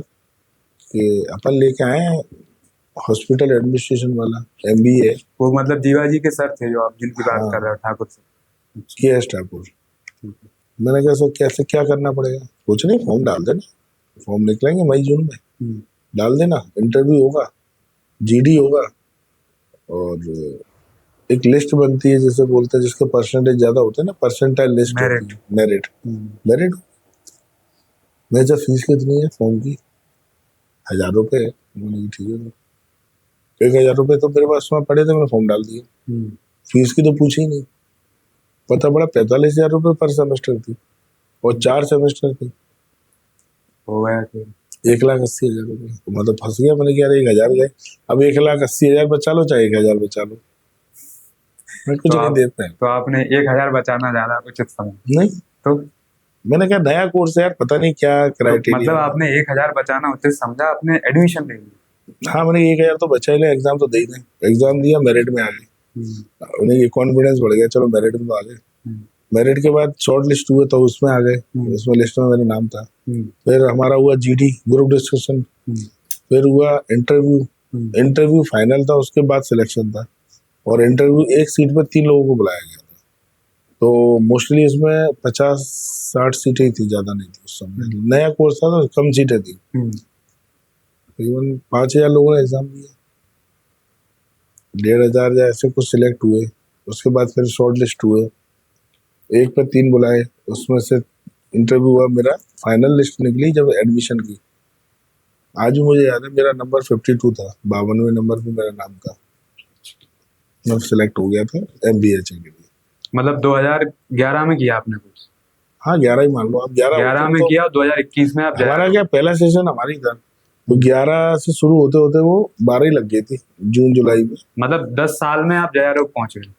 10 साल में पहुंच गए ना। तो जयारोग में कैसे पहुंचे? वही बता रहा हूँ मैं। MBA तो हो गया। अच्छा, MBA भी कर रहा था, डिग्री भी चल रही है, और जॉब भी कर रहा था, हॉस्पिटल क्लिनिक भी कर रहा था। क्लिनिक किसका? मेरा खुद का? मैं डॉक्टर। कहाँ है आपका क्लिनिक? मैंने सबसे पहले क्लिनिक खोला था 91.9 लेमन FM के सामने, महाराणा प्रताप नगर, संभव होम्यो क्लिनिक। तो आप क्या क्या मतलब किस किस चीजों का उपचार करते? मैंने तो बेसिकली स्किन पे पकड़ अच्छी करी। अच्छा। मैं अपने आप को ये तो नहीं कह सकता मैं बहुत बड़ा डॉक्टर हूँ, लेकिन स्किन में अपन को इतना है कि कोई पेशेंट आज तक ऐसा नहीं आया जिसने बोला हो कि मैं ठीक नहीं हूँ। कई लोगों को जैसे स्किन की प्रॉब्लम होती है, चर्म रोग हो जाता है या वही डिसीज, तो वो आप सही कर देते हैं? बहुत अच्छी दवाई है, और जड़ से खत्म हो जाए। सोराइसिस नाम सुना? सोराइसिस बिल्कुल सुना है, जो वाइट हो जाते हैं। जो आप वाइट बोल रहे हो उसको लिपोडर्मा बोलते हैं। अच्छा, सोराइसिस एक ये है, मांस का सड़ना, स्किन खराब होने लगती है, सड़ने लगती है। तो सड़ने के बाद वो ऐसे ही तो हो जाते हैं, चक्कर। वो रिंग वॉर्म होती है। नहीं, रिंग वॉर्म तो छोटी होती है, वो dot dot dot dot dot हो जाती है, वो रिंग वॉर्म। हाँ, मैं इसकी बात कर रहा हूँ। तो ये कैसा होता है सोराइसिस? आप सोराइसिस बहुत गंदी और गंभीर बीमारी है। क्या होता है? वो कभी ठीक कैसी है? स्किन हो जाती है चमड़े जैसी, जैसे किसी को बहुत दिनों से कोई नहाया नहीं हो, उसके हाथ पैर कैसे हो जाएंगे, मतलब मेल टाइप, अजीब सा, रफ हो जाती है, चमड़ा सा उधरने लगता है उसको। तो आज भी अगर कोई देख रहा हो इसमें से और उसको, मेरी क्लिनिक मैंने बताता हूँ, जब से हॉस्पिटल ज्वाइन किया मेरी क्लिनिक बंद हो गई, टाइम ही नहीं दे पाया। अब उनके अरमान पानी में चले गए मुझे देख। नहीं, मैं सच बताऊं, मैं सोच रहा हूँ कि मैं दोबारा डालूं, लेकिन शासन अनुमति नहीं देता। इसलिए आप अपना प्राइवेट काम नहीं कर सकते जॉब के साथ में, गवर्नमेंट मुश्किल ही है, मैं कभी कर। तो आप जब यहाँ इस चीज में बेहतर थे मतलब इसमें सोराइसिस हाँ वगैरह बहुत बेहतर था, बहुत बेहतर थे ना, पर डे बहुत अच्छी कमाई भी हो रही कमाई भी हो रही थी। तो आपने इसको जनसेवा करना बेहतर क्यों नहीं समझा, आप मैनेजमेंट में क्यों पहुंचे? थी। नहीं ये जनसेवा नहीं है, क्यों? इसमें पैसे भी चाहिए पड़ते हैं, किसमें? दवाइयाँ देना, फीस लेना, तो दवाइयाँ तो फीस भी तो लोगे ना, तो ले रहे थे ना। लेकिन आप उस चीज में बेहतर तो थे, आपको कोई ऐसी चीज थी जो और लोग सही नहीं कर पा रहे हैं, आप उस चीज की जो लोगों की समस्या है उसको सही कर रहे हो, तो ये बेहतर है ना। मैनेजमेंट में आप क्या कर रहे हो, आप तो मैनेज ही कर रहे हो हॉस्पिटल। मैं वहीं तक पहुंचना चाह रहा हूँ, आप मुझे पहुंचने दो। अच्छा पहुंच जाओ तो। मैंने जब क्लिनिक डाली तो मुझे, मैं आपको सच बताऊं, सुबह 8 बजे निकलता था मैं घर से, 8 से 4 हॉस्पिटल। जो अग्रवाल हॉस्पिटल है उसमें मैं एज ए हॉस्पिटल एडमिनिस्ट्रेटर काम करा है मैंने, अग्रवाल नर्सिंग होम है जो अपने माधव नगर में, डॉक्टर ऐसा अग्रवाल, बीना अग्रवाल, अच्छा भी ना। उनके यहाँ मैंने 2 साल काम किया। उसके बाद आरोग्य धाम में काम किया मैंने 4-5 साल। उसके बाद मंगल नर्सिंग होम में काम किया। पता है क्यों? जहां से ज्यादा मिलेगा वहां घूमते गए। ज्यादा क्या मिलेगी? सैलरी। अच्छा। भाई प्राइवेट में तो सैलरी का ही होता है, आप कूदते फादते रहोगे तो जिंदा रहोगे, नहीं आप फिक्स हो जाओगे, मजारे बन जाएंगी वहीं पे ही। मतलब आपने जन सेवा की जगह स्वयं सेवा चुनी? नहीं, आप फिर गलत जा रहे हो। अच्छा। मैंने स्वयं सेवा छोड़ के जन सेवा चुनी। तो आप मतलब ऐसे ऐसे हॉस्पिटल में गए ना जिनकी सैलरी बढ़ती जा रही हाँ, तो फिर मैं कहाँ आ गया लास्ट में, 10 साल बाद मैं कहाँ आया? है, आप गया रोग में। तो फिर मेरा क्या हुआ, मेरी क्लिनिक बंद हो गई ना, जन सेवा में आ गया, अपनी सेवा बंद कर दी मैंने। आप मैनेजमेंट में पहुंचे, तो आप उसके पीछे भी टर्निंग पॉइंट है। क्या? कई लोग गरीब आते थे, मैं फीस नहीं लेता था। अब टेम्पो ऑटो बस चलाने वाले होते हैं, उन लोगों को आपको सबसे ज्यादा डर्मेटाइटिस मिलेगी, क्योंकि वो दिन भर गर्मी में ही बैठना है। हाँ तो वो पसीने से। उनको पसीने से रिंग बॉर्न, आप विश्वास नहीं करोगे, मैं आपको अगर फोटो दिखाऊंगा तो आप देख के कहोगे डॉक्टर साहब यह इलाज मतलब कैसे हो सकता है इतना बढ़िया। अच्छा। उनका पूरा का पूरा बैक, पूरा का पूरा बैक रेड हो रहा है, ईचिंग हो रही है, ऊजिंग हो रही है, और 15 दिन 1 महीने की दवाई से वो 90% रिलीफ मिल रहा है, तो मैं नहीं जानता, बहुत बड़ी बात है मेरे लिए। नहीं बिल्कुल बड़ी बात है, मरीज के लिए भी बहुत बड़ी बात है। अरे वो तो दीवाने हो जाते थे, कहते डॉक्टर साहब हम तो मेडिकल से और डॉक्टरों से दवाई लेके थक गए, स्टेरॉइड के अलावा कुछ मिलता नहीं है, और जो आपने दवाई दी है ना, और जो आपने तरीका बताया मुझे रहना कैसे, उस तरीके से मुझे आराम मिल रहा है। भाई उनको नहीं पता ना क्या पहनना है, उनको यही नहीं पता कि पहनना क्या है।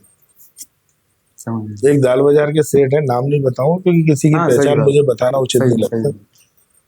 उनको पैर में दर्द होता था, यहाँ से लेके और नीचे एड़ी तक।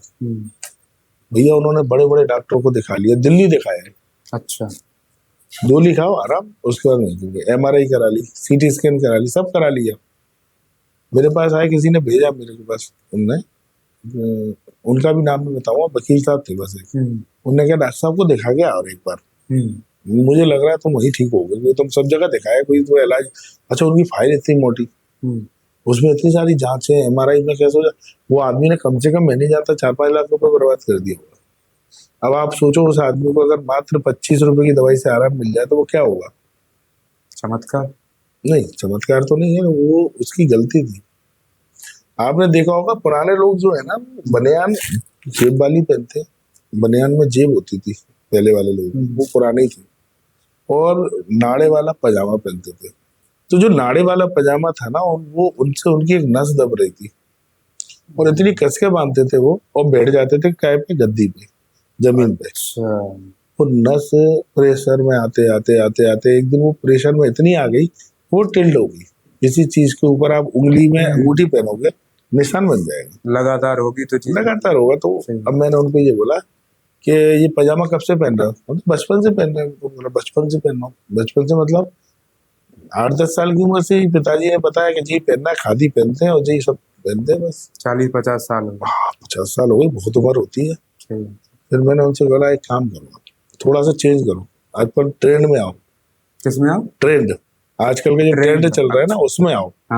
कहाँ बूढ़े बुढ़ाते से जो पहने हुआ, आजकल इलास्टिक वाले बढ़िया लोअर चल रहे हैं, चड्डे चल रहे हैं, बरमुंडा चल रहे, ऐसा कुछ ट्राई करें क्या? तो उन्होंने बोला कि हाँ आप बोलोगे तो पहन लेंगे। तो पढ़े लिखे नहीं थे ज्यादा, लेकिन ज्ञान इतना था, दाल वगैरह चला दी। अच्छा। पढ़े लिखे नहीं थे, 10वीं 11वीं पढ़ी, उसके बाद बिजनेस में उतर आए थे, धंधे में टोटल हजारों करोड़ों रुपए कमा लिए उस आदमी ने। ट्रक के ट्रक उतर रहे, मिर्ची के, धनिये के, समझ लो ना, बड़ा ही फर्म होगी। अब वो लेकिन ये बता के आपने बता दिया है कि कौन किसके बारे में आप बात कर रहे हैं। नहीं, बहुत लोग ऐसे थे।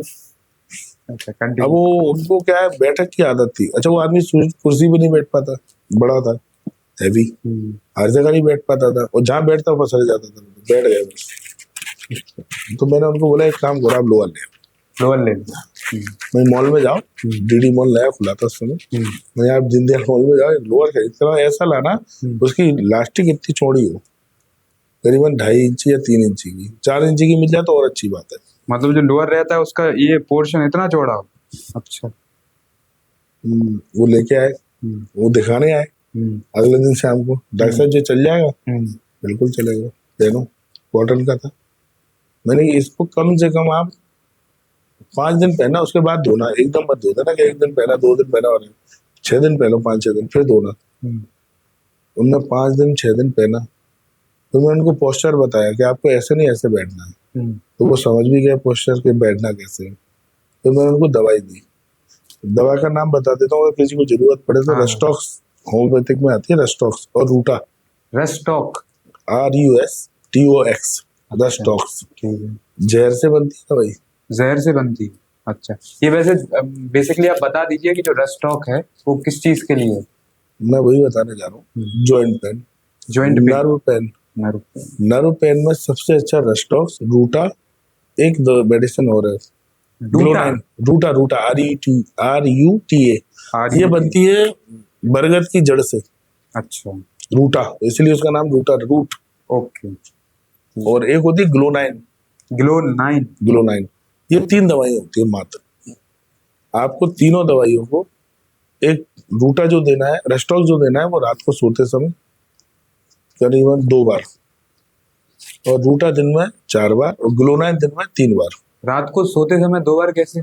एक बार अपन रात को लेटने जाते हैं तब, और जब सोने जाता, क्योंकि एकदम लेटते नींद तो आती नहीं है। अच्छा अच्छा। तो आधे 1 घंटे का गैप हो जाता है।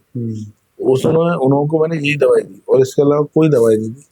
तो ऐसा तो नहीं है कि इनमें से कोई देख रहा हो उनको कुछ और बीमारी और ये ले ले तो और गड़बड़ हो जाए? बेसिकली क्या है, होम्योपैथी में कोई पेटेंट नहीं होता।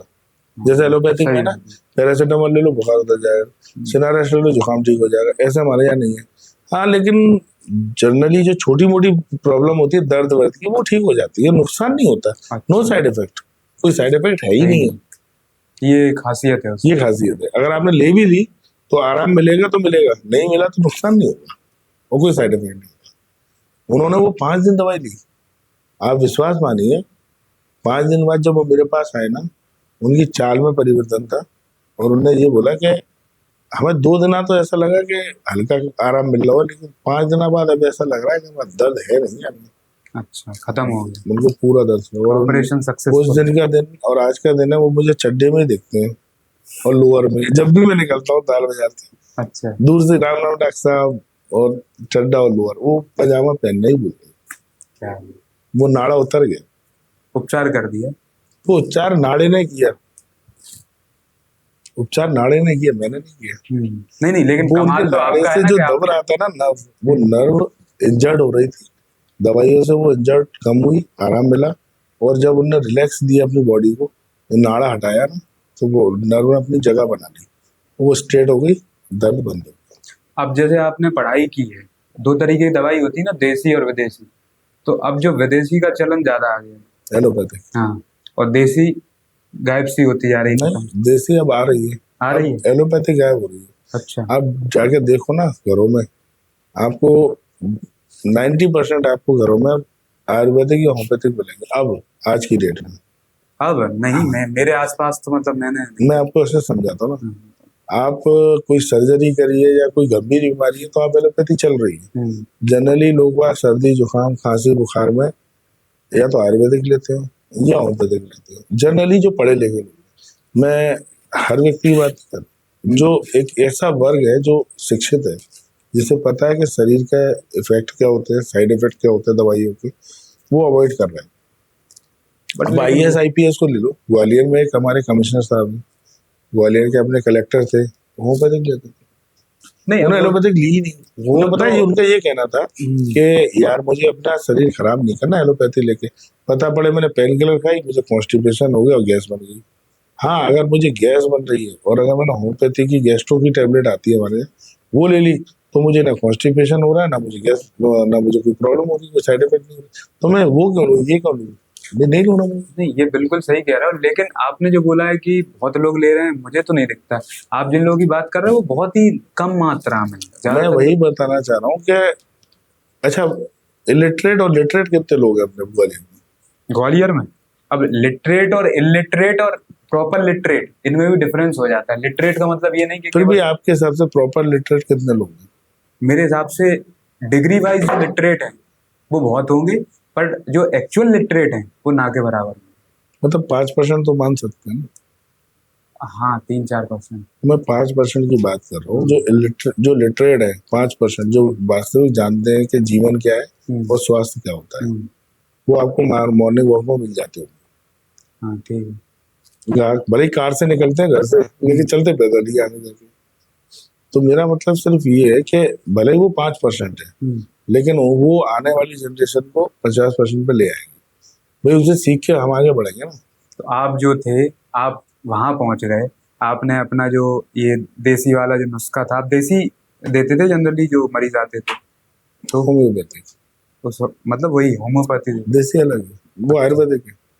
तो आप आयुर्वेद से ही तो किया था मैं आपने आपको बताया। समझाया था, आप कंफ्यूज हो रहे हैं। बताइए। आपके पास एक पौधा है मान लो, हम्म, या यही ले लो, या आप नीम के पत्ते ले लो, नीम के पत्ते। अगर आप मुझे आयुर्वेदिक बनाना चाहे तो कैसे बनाएंगे? पीस देंगे, गाढ़ा बन जाएगा, हो गया। अगर मुझे इसे होम्योपैथिक बनाना है तो मैं क्या करूंगा, उसको फर्मिटेट करूंगा, फर्मिटेट में पानी में उसको उबालूंगा, उससे जो भाप निकलेगी, उसका जो भाप निकलेगी उसको मैं एकत्रित करूंगा, और उसमें मैं एल्कोहल मिला के उसे पोडेटाइज करूंगा ताकि वो एक दवा बन जाए। ये हो गई होम्योपैथिक। आयुर्वेदिक मैंने आपको बताई थी। अब एलोपैथिक पे आ जाए। हमने नीम के पत्ते लिए, उसकी छाल भी ले ली, उसमें कुछ केमिकल मिलाए, हालांकि वो भी वही है, उसमें केमिकल मिलाए, उसकी बढ़िया हमने गोली बनाई पुदीना राग की, वो पेट दर्द में काम कर रही है। एलोपैथिक हो गया। तो आपने जो डिग्री की थी वो किससे की थी? होम्योपैथिक। अच्छा, होम्योपैथिक की। अच्छा, तो फिर उसके बाद ये मतलब जो 3 तरीके की चीजें हैं प्रॉपर तरीके। मैंने आपको इसलिए बताया क्योंकि मैंने खुद पूछा, मैंने क्या ये आखिर ये अलग क्यों, ये अलग क्यों, ये आपने खुद से डिफरेंस। समझा? हाँ, डिफरेंस समझा मैंने। सवाल क्या? तब मुझे एक टीचर ने बताया ये डिफरेंस है। उसी का आपने भाप ले ली, वो होम्योपैथिक में, उसमें ड्रग मिल गई, वो हो गई होम्योपैथिक। आपने उसका काढ़ा बना दिया, वो भी आयुर्वेदिक। कोई चाड़ा चूरन चापड़ी तो नहीं में चलती है ना आयुर्वेदिक वालों में। सही है। अब आ जाओ अपन, उसने क्या पीसा भी, उसने फर्मेंटेट भी किया, और उसने उसमें केमिकल भी मिलाए, दैट इज एलोपैथिक। अच्छा, ये तो बहुत अच्छी बात है। और आप तो जैसे कि स्पिरिचुअल पर्सन है काफी। बहुत ज्यादा। बहुत ज्यादा। तो आप क्या करते हैं स्पिरिचुअल होने के लिए? माता पिता का आशीर्वाद लेके सुबह निकल जाते हैं। ये स्पिरिचुअल है? और क्या करना है? नहीं, स्पिरिचुअल का हिंदी अर्थ क्या होता है? मुझे जहाँ तक समझ में आता है कि ईश्वर में आस्था कितनी है आपकी। नहीं, अगर मतलब अध्यात्म होता है। हाँ, ईश्वर में आस्था मतलब अध्यात्म वही है ना। नहीं, दोनों में डिफरेंस है। ईश्वर में आस्था होना चलिए अलग है। ठीक है, आध्यात्मिक आप कितने, ये आपका प्रश्न था। नहीं, मैं जबरदस्ती नहीं, जो है मैं उसके बेसिस मैं पे वही अपना तो सवाल बता कर रहा रहा हूँ, आपका प्रश्न ये था कि आप कितने आध्यात्मिक हूँ। हैं। आध्यात्मिक है। तो आप कितने आध्यात्मिक हैं या नहीं है, या आपका प्रोसीजर अलग है? मेरा प्रोसीजर अलग है। अच्छा, क्या है आपका प्रोसीजर? मेरा ईश्वर का मानने का और उसको पूजने का तरीका हो सकता है लोगों से अलग हो, लेकिन मेरे लिए जो मैं करता हूँ वो पर्याप्त है। मेरा उससे मन प्रसन्न तो होता है। आपके ईश्वर भी फिर अलग होंगे और लोगों की तुलना में?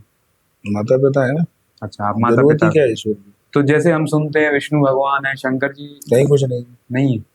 मेरा हाँ, आपका ही पूछ रहा हूँ, मैं आपसे मैं बात कर किसी रहा हूँ तो आपसे ही पर्टिकुलर पूछ रहा हूँ। संगठन या किसी जाति या समुदाय हाँ, या बिल्कुल संप्रदाय बिल्कुल। के प्रति कोई ये लेना देना। भावना नहीं रखता कि ये नहीं है। भाई आपके हैं, बहुत अच्छी बात है। आपका पर्सनल ये ओपिनियन। मेरा पर्सनल है कि मैं जिस चीज को मान रहा हूँ वो मेरे लिए है। मेरे लिए माँ बाप है, बहुत है मेरे लिए। तो ऐसा कुछ हुआ है आपकी लाइफ में कि आपने खोजा हो भगवान को, फिर उसके बाद नहीं मिले हो, तब आपने निष्कर्ष निकाला हो कि भगवान नहीं है? ऐसा ही हुआ था। अच्छा। आपने बहुत अच्छा क्वेश्चन किया, बिल्कुल यही हुआ है मेरे साथ। 11 साल का बालक नंगे पैर अचले सो जा रहा है, 11 साल का, जो आपके सामने बैठा है। क्यों? क्यों? बचपन में सुनते तो भगवान बहुत कुछ दे देते हैं, मम्मी भी बताती थी। पास हो जाएंगे, अगरबत्ती लगा के जाना, पेपर देने जाओ, तो अच्छे तो बोलते हैं। बिल्कुल बिल्कुल। तो 11 साल में आस्था जगी कि भोलेनाथ है और वो इस दुनिया को चला रहे हैं, तो मंदिर जाएंगे, वहीं मिलेंगे। रोज जाते थे, मतलब रोज से मतलब ये था जब मन करा तब चले गए। सोमवार को तो जाने ही जाना है, वो तो कंपलसरी है, मतलब एक भी सोमवार मिस नहीं करना। बुखार था तो भी जा रहे, तबीयत ठीक नहीं है तो भी जा रहे हैं, लेकिन जा रहे हैं। अच्छा, उस समय क्या लगता था यार, वहाँ अचलेश्वर के पास आज भी बैठते छोटे छोटे बच्चे, आज वो बड़े हो गए, 40 साल के हो गए। उस समय मैं देखता था तो वो छोटे छोटे थे, आज वो बड़े हो गए। तो उसमें से कुछ लोग चले गए, कुछ लोग रह गए। मुझे सोचता था यार, ये 20 रुपए का प्रसाद देते हैं पेड़े वाला, एक दीपक ले लिए, माला ले ली 30-40 रुपए की, उस समय सस्ती मिलती थी, अब तो महंगी हो गई। मतलब 20-25 रुपए खत्म हो जाते थे सोमवार के सोमवार। मैंने कहा ऐसे अच्छा तो 20 रुपए की ब्रेड लेके इनमें बांट दो ना, भगवान को क्या खिलाएंगे अपन, और जी अपन को खिला रहे हैं, अपन इनको क्या खिलाएंगे, ये मेरा भाव था उससे। हाँ सही बात है। तो मैं क्या करता था, 20 रुपए की बड़ी ब्रेड आती थी पहले, अब तो छोटी हो गई, उसको लेके 2-2 ब्रेड में सब वहां बैठे रहते, उनको बांट के और भोलेनाथ के दर्शन करके घर चला जाता था। ये मेरा प्रति सोमवार का नियम था। अच्छा, और मुझे ऐसा लगता था ये भोलेनाथ को भोग लग गया, जब इनको मिल गया तो उनको मिल गया होगा। सही बात है। मेरा ऐसा भाव है। नहीं नहीं, बिल्कुल सही बात। भाई भूखे को खाना मिल गया ना, तो भोलेनाथ को मिल गया, हर व्यक्ति में भोलेनाथ है, सही ये बात। चीज बात है मालूम पड़ी। अब मैं कुछ भी मांगना होता था, भिखारी की तरह खड़ा हो जाता, दे दो, और मिल भी जाता था। तो देने वाला कौन था? यही भोलेनाथ। और क्या। अच्छा। मैंने उनसे मांगा, मुझे साइकिल चाहिए, साइकिल मिल गई, स्कूटर चाहिए, स्कूटर मिल गया, मुझे मोटरसाइकिल चाहिए, मोटरसाइकिल मिल गई। मैंने कहा कार दे, तो कार भी मिल गई। बाद में मालूम पड़ा कि देने वाले भोलेनाथ तो हैं, लेकिन माँ बाप का आशीर्वाद और उनकी मेहनत जब तक वो नहीं होगी, तब तो भोलेनाथ भी कुछ नहीं करेंगे। सही बात, ये तो बिल्कुल सही तो बात। रियल तो भगवान वही है ना। सही बात, हमारे लिए तो वही है। हाँ, जो आपको बिना किसी स्वार्थ के, बिना किसी लाग लपेट के, बिना किसी आपसे उम्मीद करे आपके लिए कर दे, वही भगवान है, और कोई नहीं। तो अगर आप जिंदगी में सफल होना चाहते हैं तो आप अपने माता पिता की सेवा करिए, उनका आशीर्वाद लेते रहिए, ताकि आप जीवन में सफलता के शिखर को चूमें। आपका बहुत बहुत धन्यवाद। आपसे बात करके मुझे बहुत अच्छा लगा और बहुत सारी चीज़ें जो है मुझे जानने को मिली। उनमें से एक है आर्टिफो से, और उसके बारे में मैं अब आगे और जानने की कोशिश करूंगा। बहुत बहुत धन्यवाद। मेरा नाम है योगेंद्र सिंह पाल, मैं जल्दी आपसे मुलाकात करता हूँ। धन्यवाद।